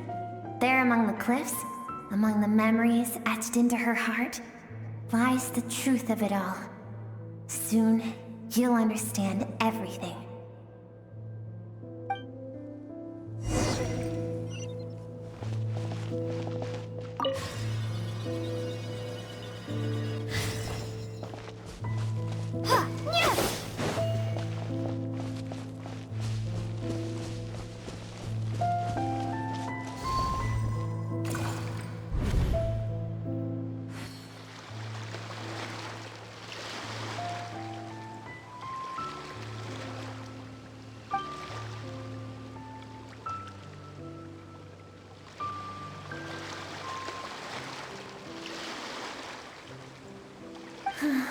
I've always thought that, even when falling leaves don't come from the same tree, they can still form bonds of kinship when they meet.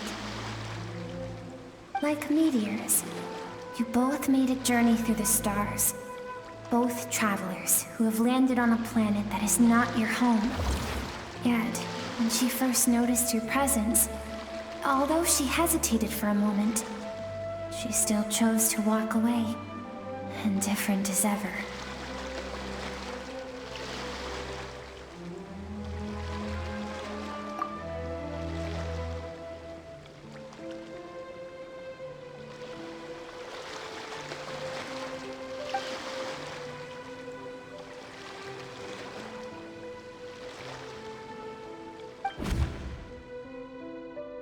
Seems like you've answered your own question. Skirk sees herself as a trespasser in this world. She's made a conscious choice to avoid altering its path. But the reason for that decision stems from events much earlier on in her life. Let's keep going. It's still a long way to the source of the river.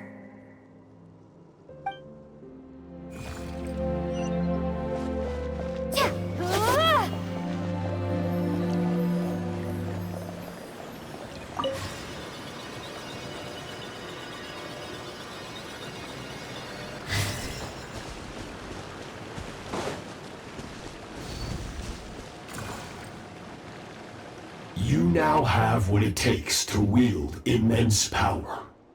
From this day forth, I shall teach you no more.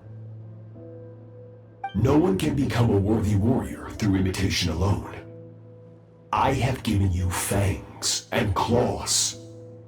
Now, you must learn to hunt. You wish me to travel the world beyond on my own, Master? Indeed. Make new friends. Embark on your own journey. And piece together a new future from the shattered remnants of your past. We will still have contact through the abyss. But know this. One day, I will take the life you worked so hard to rebuild and reduce it to ashes. Just like the fire that haunts your mind. Why do you do that? I have told you before, fear is the catalyst for human evolution. You have tasted loss. You have known fear, so deep it can be felt in the bones. But as living beings, we all have an instinct to detach from that which harms us. And thus pain dampens over time, and the acrid taste of fear becomes but a distant memory. Yet now, I have bestowed upon you the gift of fear eternal. It will drown you in the nightmare of your childhood, or it shall drive you to defeat me, whatever the cost.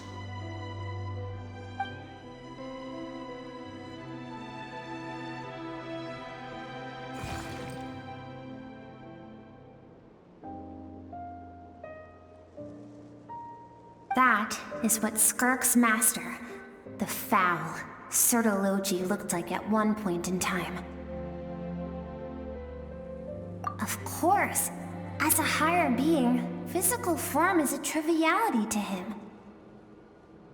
He could appear as a beast, a human, or even a monster that defies description. The form you see him in here, clad in abyssal armor, is the one he usually wears when traveling through the stars.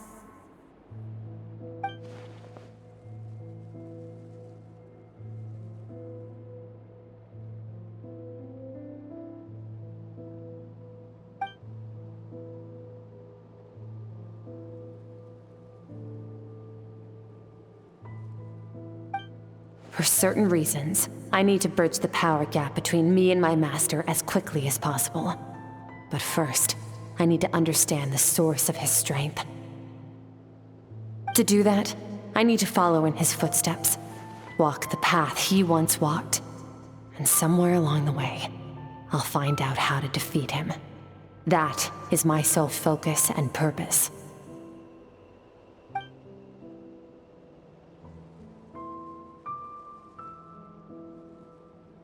I'll let you in on a little secret. The real Sirology is terrifying. The scope of his power is impossible to understand until you experience it firsthand. It is absolute, the power to crush all things. Shall we keep going? Let's see. We're about halfway there.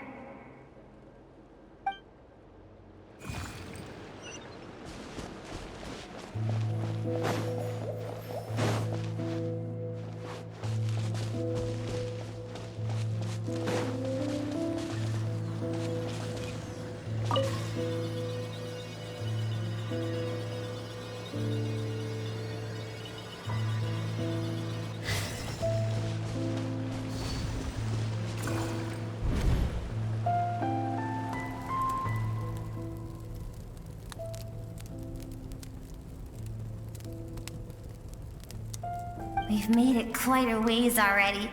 This is Skirk, when she first began training under Sirology. I have set your broken wrist. Tomorrow, you're to train twice as hard. No tears this time. Good. Attempting to garner sympathy through tears is a habit of the weak. A pitiful, useless ploy. Can I ask a question, Master? Why did you save me? I keep thinking, maybe it would be better if I had died. I wouldn't be haunted by that fire all the time. I wouldn't have to go on like this. I saved you because I have a plan for you. It has been too long since I fought a battle that demanded my full strength, and I hunger for it. Every so-called genius and prodigy I have faced has crumbled like sand underfoot. Before me, even fate bends the knee. So, I will teach you everything I know. Train you by whatever means necessary, in the hope that one day, you might surprise me. But I don't want to draw my sword against you, Master. What you want matters little. Among the boundless sea of stars, the cries of the weak are but faint murmurs that disappear into the void. You of all people know that well. Yes, Master. From that day forward, all she knew was grueling training, emptiness, and fatigue. After some time, her talent bloomed, and she gained control over her emotions, like her master. How should I put it? It was not that human emotion disappeared from her heart, but that reason came to dictate all she was allowed to feel. I suppose it was at this point that she became the Skirk you know today.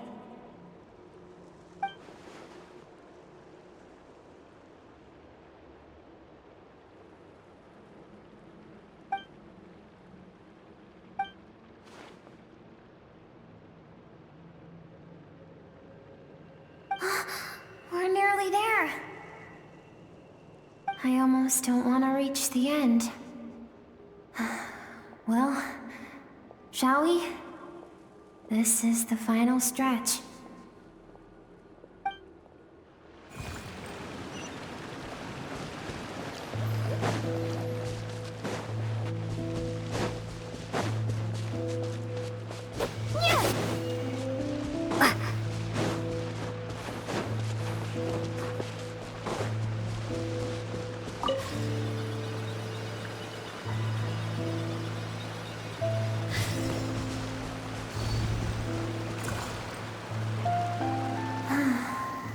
These are Skirk's happiest memories.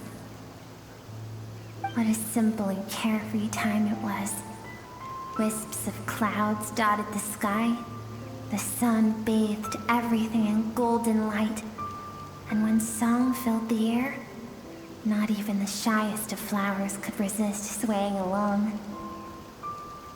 This is Skirk's homeland. She was so curious about everything as a child, always skipping school to go exploring instead.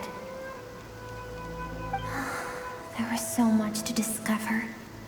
The treasures at the bottom of the sea, the secrets beyond the stars, and that merchant ship packed with adults wearing those strange clothes. Yes, the ship. That was the beginning of the end. It was a spaceship.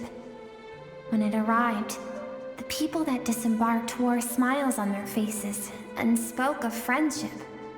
They claimed to be merchants from a neighboring planet, looking to establish trade. Skirk's parents, her relatives, her neighbors, everyone welcomed the newcomers with open arms and allowed them to explore the planet. To them, the visitors were guests and should be treated with hospitality. No one had any idea of what was to come. Several months later, an army of unknown origin arrived without warning and carried out a ruthless campaign to destroy everything and everyone on the planet. Skirk had skipped school that day, like so many times before, so she was not caught in the immediate wave of destruction. But when she came home that day, only fire and ruin awaited her. Countless people cried out to her for help. People she knew and loved.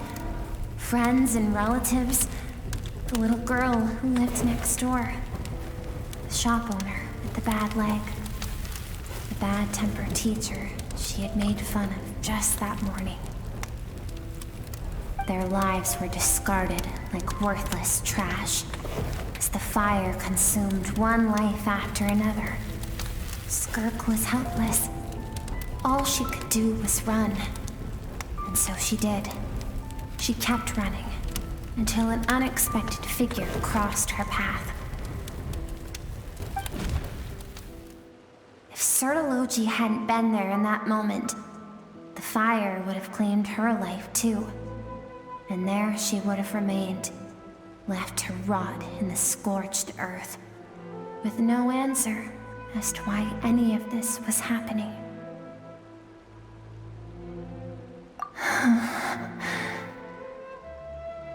Because she and her people were seen as a threat. As the initial merchant ship explored the planet, they discovered that it hadn't always had the condition to support life. Yet there was evidence of human activity, even during the periods of extreme heat or cold in the past. Further research revealed that, over time, the people of this planet had evolved the ability to adapt to any type of environment or energy source. For that reason, the outsiders viewed them as a potential threat and decided to eliminate them before the threat could rear its head. And so, the army was called, and the so-called danger was wiped from the face of the planet. Senseless, isn't it? Deemed a threat because of a gift they didn't even know they had. Perhaps it was their own innocence and kindness that doomed them. But in the end, that was lost to the blaze as well. If those with power get to decide good and evil, then all you can trust in is the sword in your hand. And so, before death could claim her, she ran. She ran and never stopped. No one wants to relive their most painful moments. Well, that brings us to the end of the story. This is as far as we can go. Skirk is waiting over there. For both of us. Let's go to her. It's time to fulfill my purpose. And my greatest wish over all these years.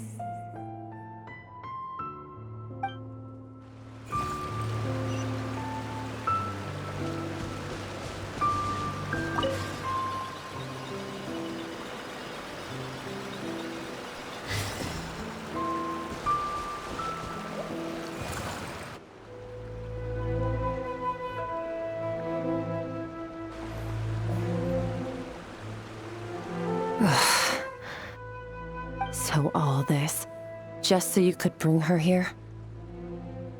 I have things to say to you. Well, to me. I want someone to witness our reconciliation, even if it takes an argument to get there. And she is the best choice in this moment. Her suppressed emotional self. The version of herself she keeps locked in the recesses of her mind, stifled by reason. All those rejected impulses, those discarded aspects of your past selves, they are a part of me now. I am who you used to be. Someone you have refused to face for too long. So, I came to face you instead. You're wrong. I've faced you all along. And that's exactly why I keep you locked here. Your existence makes me weak. Moments of joy and longing are when we are most vulnerable. Don't forget, it was a penchant for goodness over reason that doomed our homeland in the first place. The vastness of the universe renders everything insignificant. Our feelings most of all. Even so, learning from the mistakes of the past doesn't have to mean erasing everything. Strip yourself of your so-called weaknesses, emotions like kindness and empathy, and what makes you any different from the ruthless soldiers who slaughtered our people? The difference is that I'm doing what is right, what is necessary. I allow you to exist, but with limited freedom. That is the greatest kindness I can offer. I have shouldered everything you couldn't carry. I rose above the numbness and emptiness, and it was cold, unfeeling reason that brought me this far. It made me who I am. It made me strong. That is the problem. I want to shoulder those things together. On the grand scale of the entire universe, maybe our feelings are vanishingly small, but why should that mean they don't matter? Emotion gives warmth to the cold expanse of space. It gives meaning to the world around us. Think back to those nights of gazing at the stars, those afternoons of exploring the unknown. Think back and let them grant you peace. A brief respite from the pressure you put on yourself.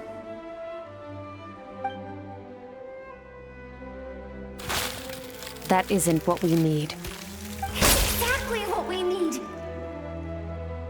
Aren't you curious about why recovering your strength has taken longer than normal this time? Finally, you get to the important part. That is the only answer I came here to find. Then look around. Look at your inner world. You cast aside your dreams and curiosity, and in doing so, you lost your original motivation. You severed all connection to who you used to be, so you can no longer draw strength from your past. Now, the only things driving you forward are fear and survivor's guilt. But these cannot take you far enough. And so, this river, the source of your strength, grows more polluted by the day. And you think that means I should seek help from a weak little thing like you?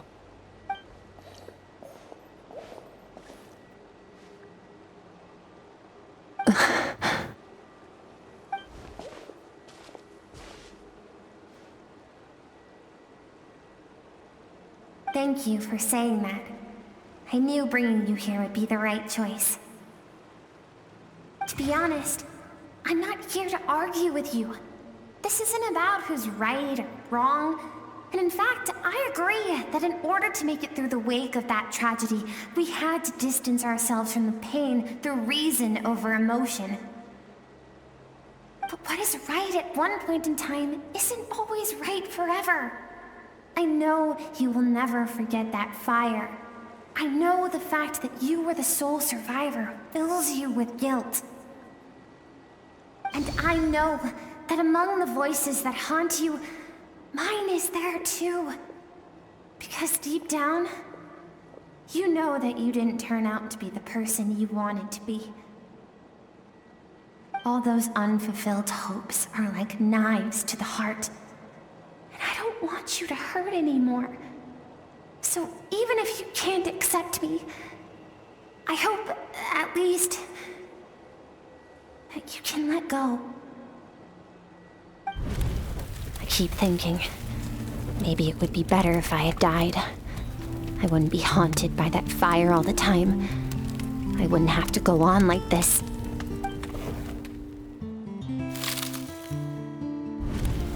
Your dad and I, we're not afraid to stare death in the face, but we need you to survive.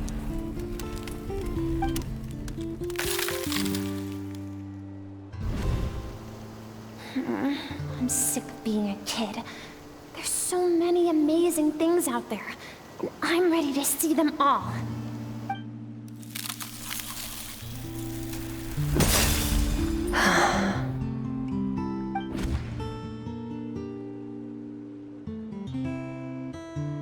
I remember.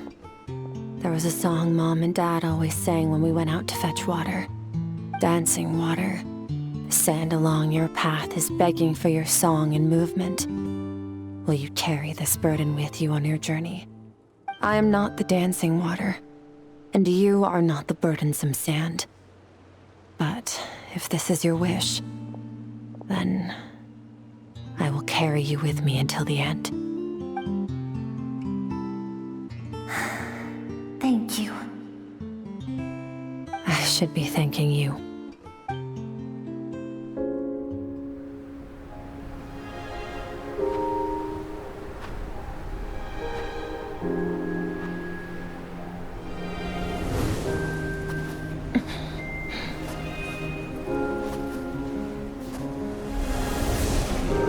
Run, Skirk, run!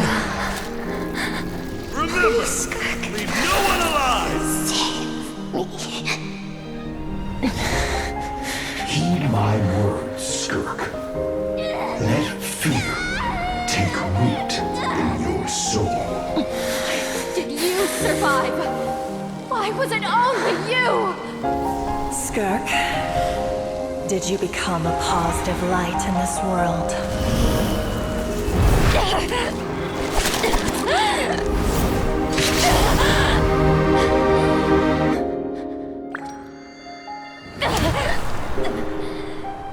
Hey, this doesn't have to be the end.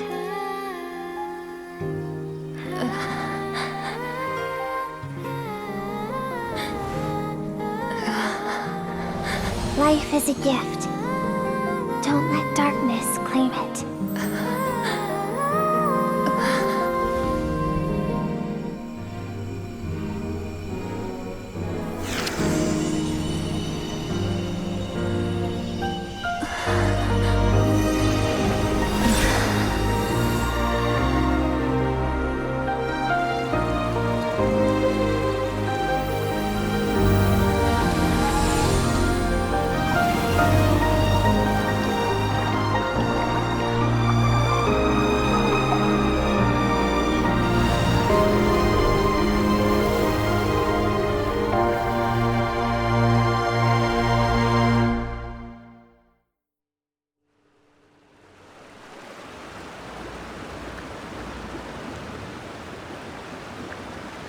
So, you saw my memories then.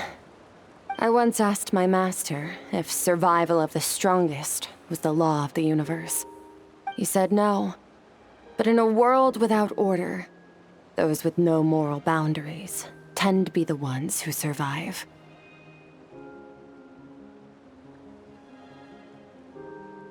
That's why, after hearing his answer, an idea came to mind.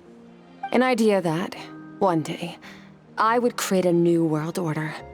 One in which there would never be another tragedy like that fire. One in which power was not the law of the land. But that means I must defeat him. Because my master, Sertologi, is, at the core, a defier of all rules and order. Yes, and not just because of the gap in our abilities, but also because I have no reason to see him as an enemy. Although his decision to train me was not made out of kindness, he did everything a master should. He saved my life, taught me the sword and the principles of strength. And for that, I respect him. I know, and it's not something I want. But Master never goes back on his word. I have to treat everything he says as a promise. He's no longer into that, but he sends me messages through the abyss every now and then. Most of them are simple greetings, or an answer to one of my questions. Every time I hear from him, my heart skips a beat. And I wonder if this is the moment where he'll finally appear before me and tear down everything I've built to pieces. Maybe that means I do live in eternal fear, just like he said. Yes, I respect him, but I'm also afraid of him. And for that reason, the pursuit of strength consumes every moment of my life. I don't know what Master has planned, but I have to be ready. Help me? Why? This isn't your fight.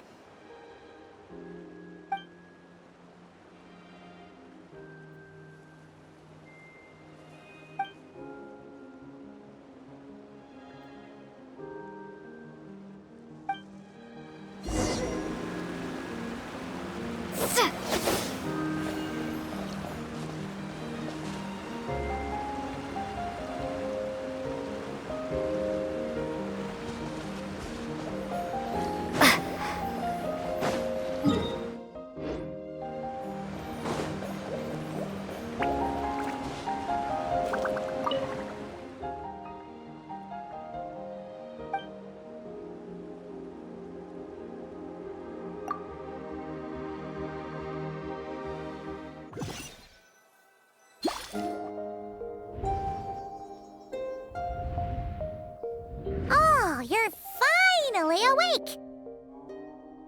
Honestly, Paimon was gone for like 2 seconds and then she comes back and finds you both unconscious? Oh, you scared Paimon half to death! You're both okay, right? What does it look like?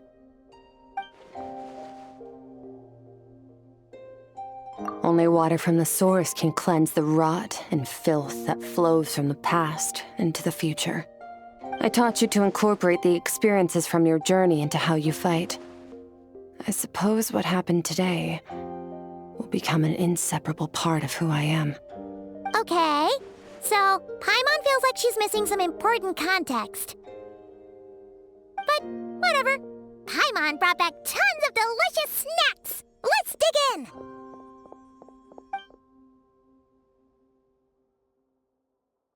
All right. It's about time we finished what we started. We're gonna deal with this thief for good, right? This time, I'm not going to tell you to hold back. But having digested even more power in the meantime, he's going to be tougher than before. The good news is, we have no reason to pull our punches this time. So, let's go. Same place as last time.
form the all-devouring narwhal changed into? How come he knows that, too? Really? So, you're telling Paimon that giant whale and this guy can both turn into the fowl? How does that work? It's a subconscious instinct. Any intelligent being who longs for his level of strength is bound to mimic his appearance. It's a natural response after encountering someone as powerful as Master. To them, he represents ultimate power. We know the person before us has encountered Master, and we know he stole a portion of my power. So it's not surprising that he would assume this form. Okay. Oh, the closer Paimon looks, the more intimidating it gets. Nervalette isn't here this time, so it's up to us. He won't have the nerve to steal again after we're done with him. Let's teach this guy a lesson.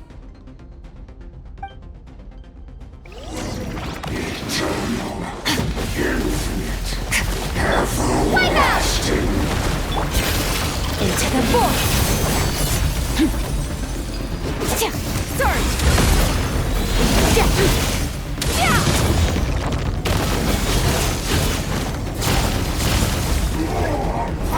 Haven't forgotten your training, I hope.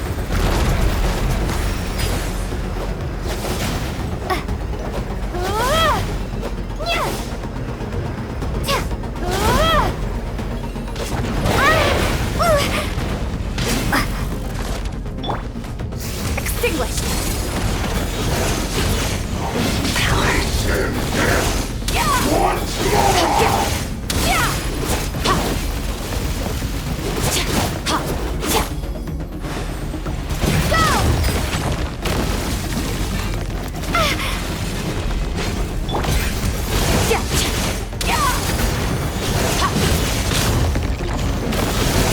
Mine to wield.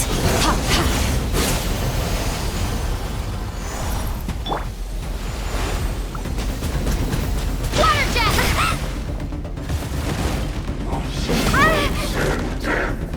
Once more! Water jet!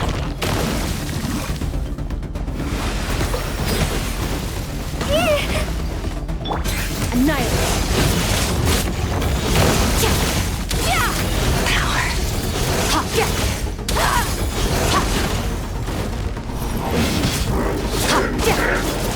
Once more!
Haven't had enough of my power.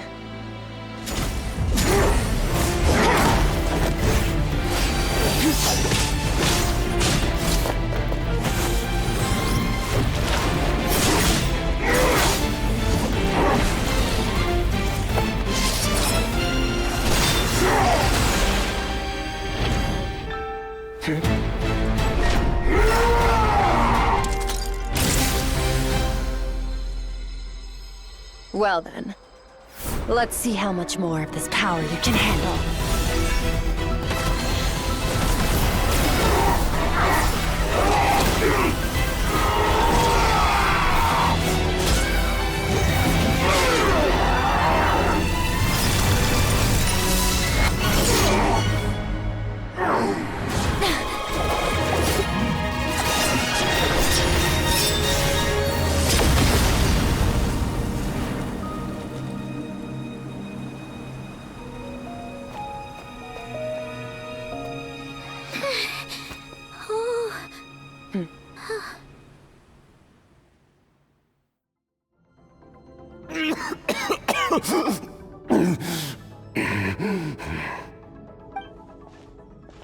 Well, have you come to your senses? You saw that my body was at its limit. So, you deliberately channeled your power into me, knowing that it would destroy my shell from within. Such power, such keen battle instincts. So you must be... Skirk, Sertologi's disciple. How long has it been? How long has he been away from Tevat? Hundreds of years. Hundreds? Sorry, it's a lot to take in. I should introduce myself. I am Skofnungar, a friend of your master and one of his followers. This is the first time I've heard your name, Skirk. But hundreds of years ago, I knew you existed. And I knew you would come here. Hundreds of years ago? Sounds like you and Master have quite the history. Care to tell us about it? Of course. Might as well take advantage of a clear head while I can. The story starts a long, long time ago. I was born into a noble family in Conria. As the eldest son, I was set to inherit our title. But I contracted an incurable illness as a child, and everyone gave up on me. I trained the sword harder than anyone else, defeated all of my peers. But it was all in vain. When other people looked at me, all I saw in their eyes was pity, or a strange glee in my misfortune. Even my parents were just waiting for me to die. Over time, my heart hardened, and I became aimless. That was the point where I met your master, Sertologi. We were similar in age, but different in background. He was born in prison, the son of criminals who had been sentenced to death. He spent his childhood wandering the streets, facing more criticism than the literary works in the Universitas Magistrorum.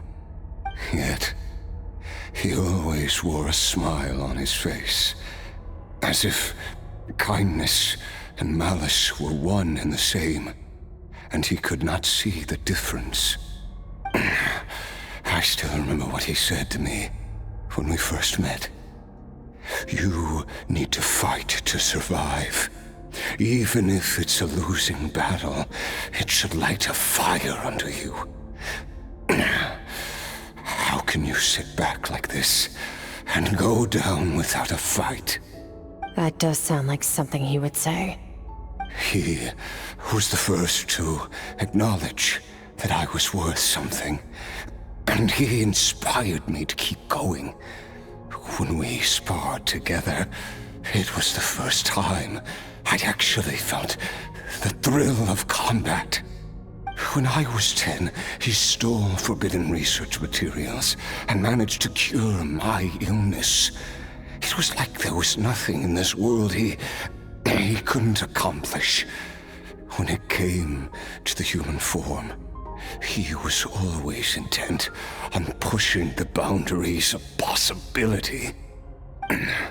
But somewhere along the way, I fell behind. My talents were nothing compared to his, and at some point, I realized he had pulled so far ahead, I was too embarrassed to even ask him to spar.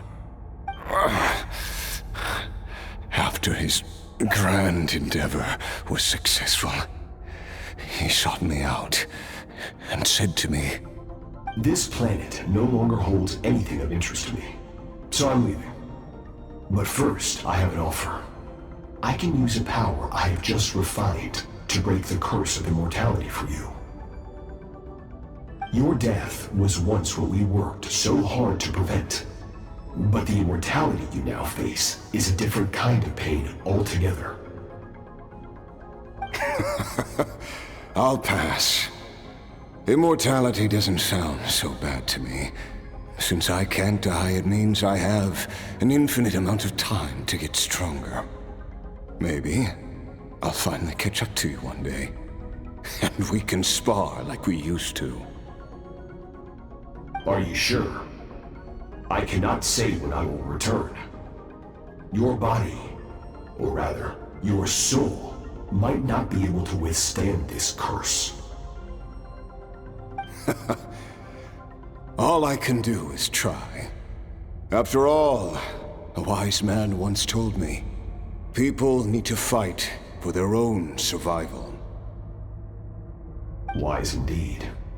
Nevertheless, if you grow weary of the pain of immortality, and wish to experience a good sparring match before you wither away, seek out my disciple. Disciple? Never thought I'd hear that word coming from you. Nor I. But Vedifenir said I was destined to find a disciple out there in the universe, and bring her to Tibet. You know as well as I, Vedifenir's prophecies are never wrong. Well, now I'm curious about who this disciple of yours will be. All Vedifenir said was that one day, the stars shall bow in her honor. Sounds pretty impressive. Of course. Only the most outstanding people would have the right to become my disciple. Still self-assured as ever, I see. But you're not wrong. I'll be leaving then. Oh, and if you are serious about getting stronger, I left you a little gift in the primordial sea. As I've said before, walk whatever path you want. Freedom means even the wicked get to make their own choices. Waiting for me in the primordial sea was the all-devouring narwhal, already beaten into submission by Sertologi. In its weakened state, I was able to cut off part of its flesh and sew it into my own heart. Your heart? That sounds like torture! How did you even survive that? Because, of course, I bear the curse of immortality. So, you used the curse to turn yourself into a vessel for power. Even with that whale's ability, devouring power like that is not something the human body can withstand. With your body and soul constantly at the breaking point, it was the curse of immortality that sustained you. But that is not the path to strength. You have to pour your heart into it, work for it, dream of it. Instead, you stole something that didn't belong to you, and it backfired. You're right. I should have known better, but I had already pushed myself to my limits, and he was still miles ahead of me. So I had to take a leap of faith. I miss your master. I miss the days when we were all together, troublemakers without a home. I don't regret the choice I made. But if you'll allow it, I do want to apologize. To both of you. After the beating we just gave you, I think we can call it even. You're an interesting one as well. Sertologi's disciple. That's a lot to live up to. It can't have been an easy experience. I know what he's like. He rules with an iron fist, using despair and fear to force you to catch up to him, all the while standing ever out of reach. We're like mountain climbers in the dark, never knowing how much higher we have to climb, or when we will see the sun again. True. But I made up my mind long ago. No matter how dark it gets, I will not give in to despair. I will overcome it. Besides, after hearing your story, I suspect what Master really wants is not a battle that demands his full strength, but rather a defeat without regrets. Oh? Since you're his friend, you must have some things in common. The first time we came here, when you stabbed me through the fog and stole my power, I felt no emotion coming from that spike. But when you had to devote all your strength fighting me just now, I could feel joy and passion emanating from your blade. It was the joy of a researcher discovering the truth of the world, the joy of an artist uncovering a temple of wonders. Interesting.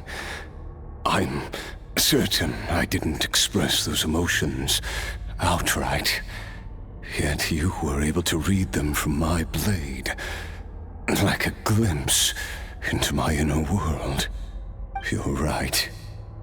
That battle brought me an unbridled sense of joy, and my defeat brings me no regret whatsoever. Exactly. I think Master also craves a battle like that. One where his opponent forces him to use all his strength, unlock the extent of his potential, and transcend his own limits.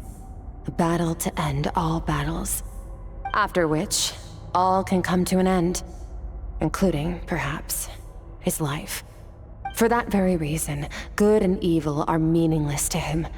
He has one purpose, one goal: to complete himself. It's one of the secrets to his strength. Perhaps you're right. Perhaps that is his goal. What a battle that would be. Oh, to witness such a...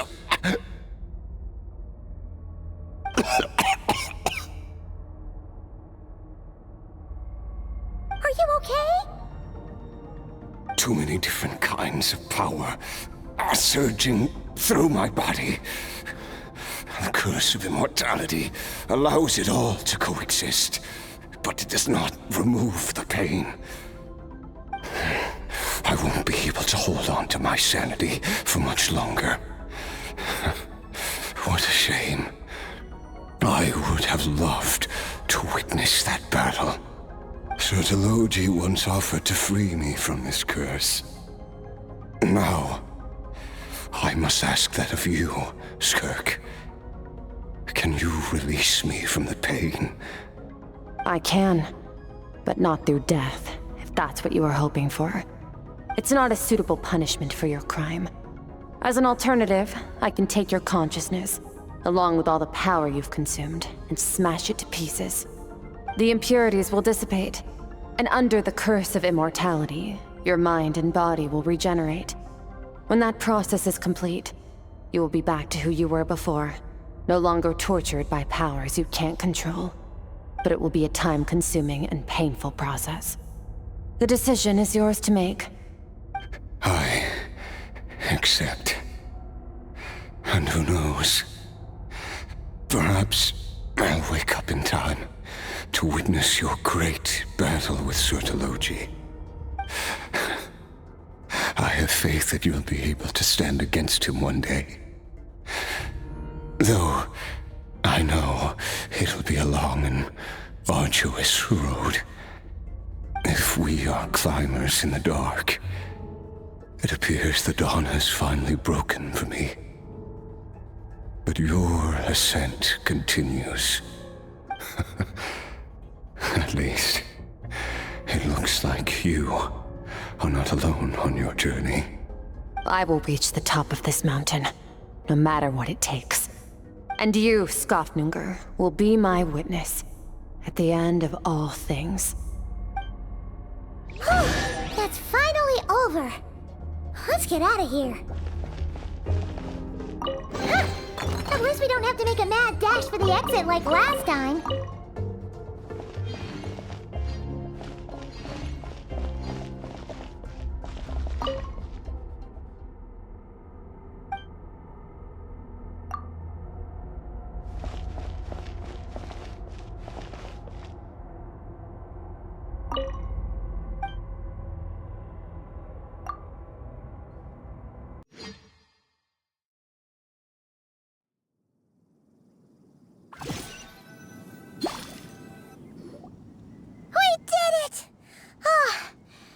only been a few days, but it feels like forever. Once again, we've proved there's nothing we can't overcome. We're just that awesome. Wow, you sound even more confident than usual. Guess you really have become stronger. Today sure went by fast. It's night already. Oh wait, that reminds Paimon. The stars you mentioned, the ones that died out, are they back now? Yes. The power Skafnungur stole has been returned. So, the stars have regained their light. Great! Huh, it's crazy that you even noticed their light was gone. There are so many stars in the sky. If a few disappeared, Paimon definitely wouldn't be able to tell. I suppose it's because I have gazed upon this sky for centuries. The false stars, hanging in the meticulously planned sky, glittering with rotten light. It's not real. And yet, it is for that very reason that I can look upon it and enjoy the momentary peace it brings. Even the most beautiful of bubbles has to burst. We will return to the real universe one day, whether of our own volition or not. Time marches ever forward. Even the innocent and naive will taste life's bitterness. Yet through hardship, we grow until we learn to seize the sands of time for ourselves and uncover our true strength. Though we gaze upon a false sky, its vastness and majesty is palpable. One can only wonder, what is it going to take for kindness to reign supreme in the vast expanse of the universe? Ugh, this is all going over Paimon's head. But if she knows one thing, it's that the traveler always finds a way. Ever since we met, she has filled Paimon's days with happiness. No matter how tough things get, she always finds a way to make it better. If it's too big a job for one person, then we'll do it with two. And if two's still not enough, then three. We've met so many amazing friends and accomplished so many amazing things. As long as we don't give up, we can make any wish come true. I suppose when it comes to you, anything is possible. Well, I should be going. Now that my power is no longer isolated from my emotions, I need more practice to get used to it. I suppose fate will decide. Maybe we'll bump into each other on the street. Or maybe we'll reunite on a different planet entirely. Regardless, reunions and partings are but passing moments. More than anything, I hope that at the end of this journey, wherever it takes us, we stand in a world reborn. One without war, pain, or forced partings. One where new life can bloom, even where there was once nothing but scorched earth. For this, we must all work to become stronger.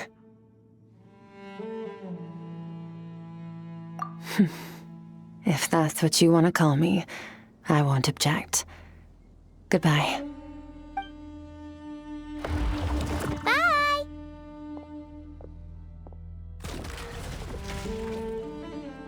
Is it just Paimon, or is she being nicer than before? We definitely count as friends after all that, don't you think? Hey, what do you think about camping here tonight? There's nothing quite like sleeping under the stars. Come tomorrow, we can continue our journey. Oh, and since Paimon treated you to that super nice meal at Wanmin Restaurant, it's about time you returned the favor.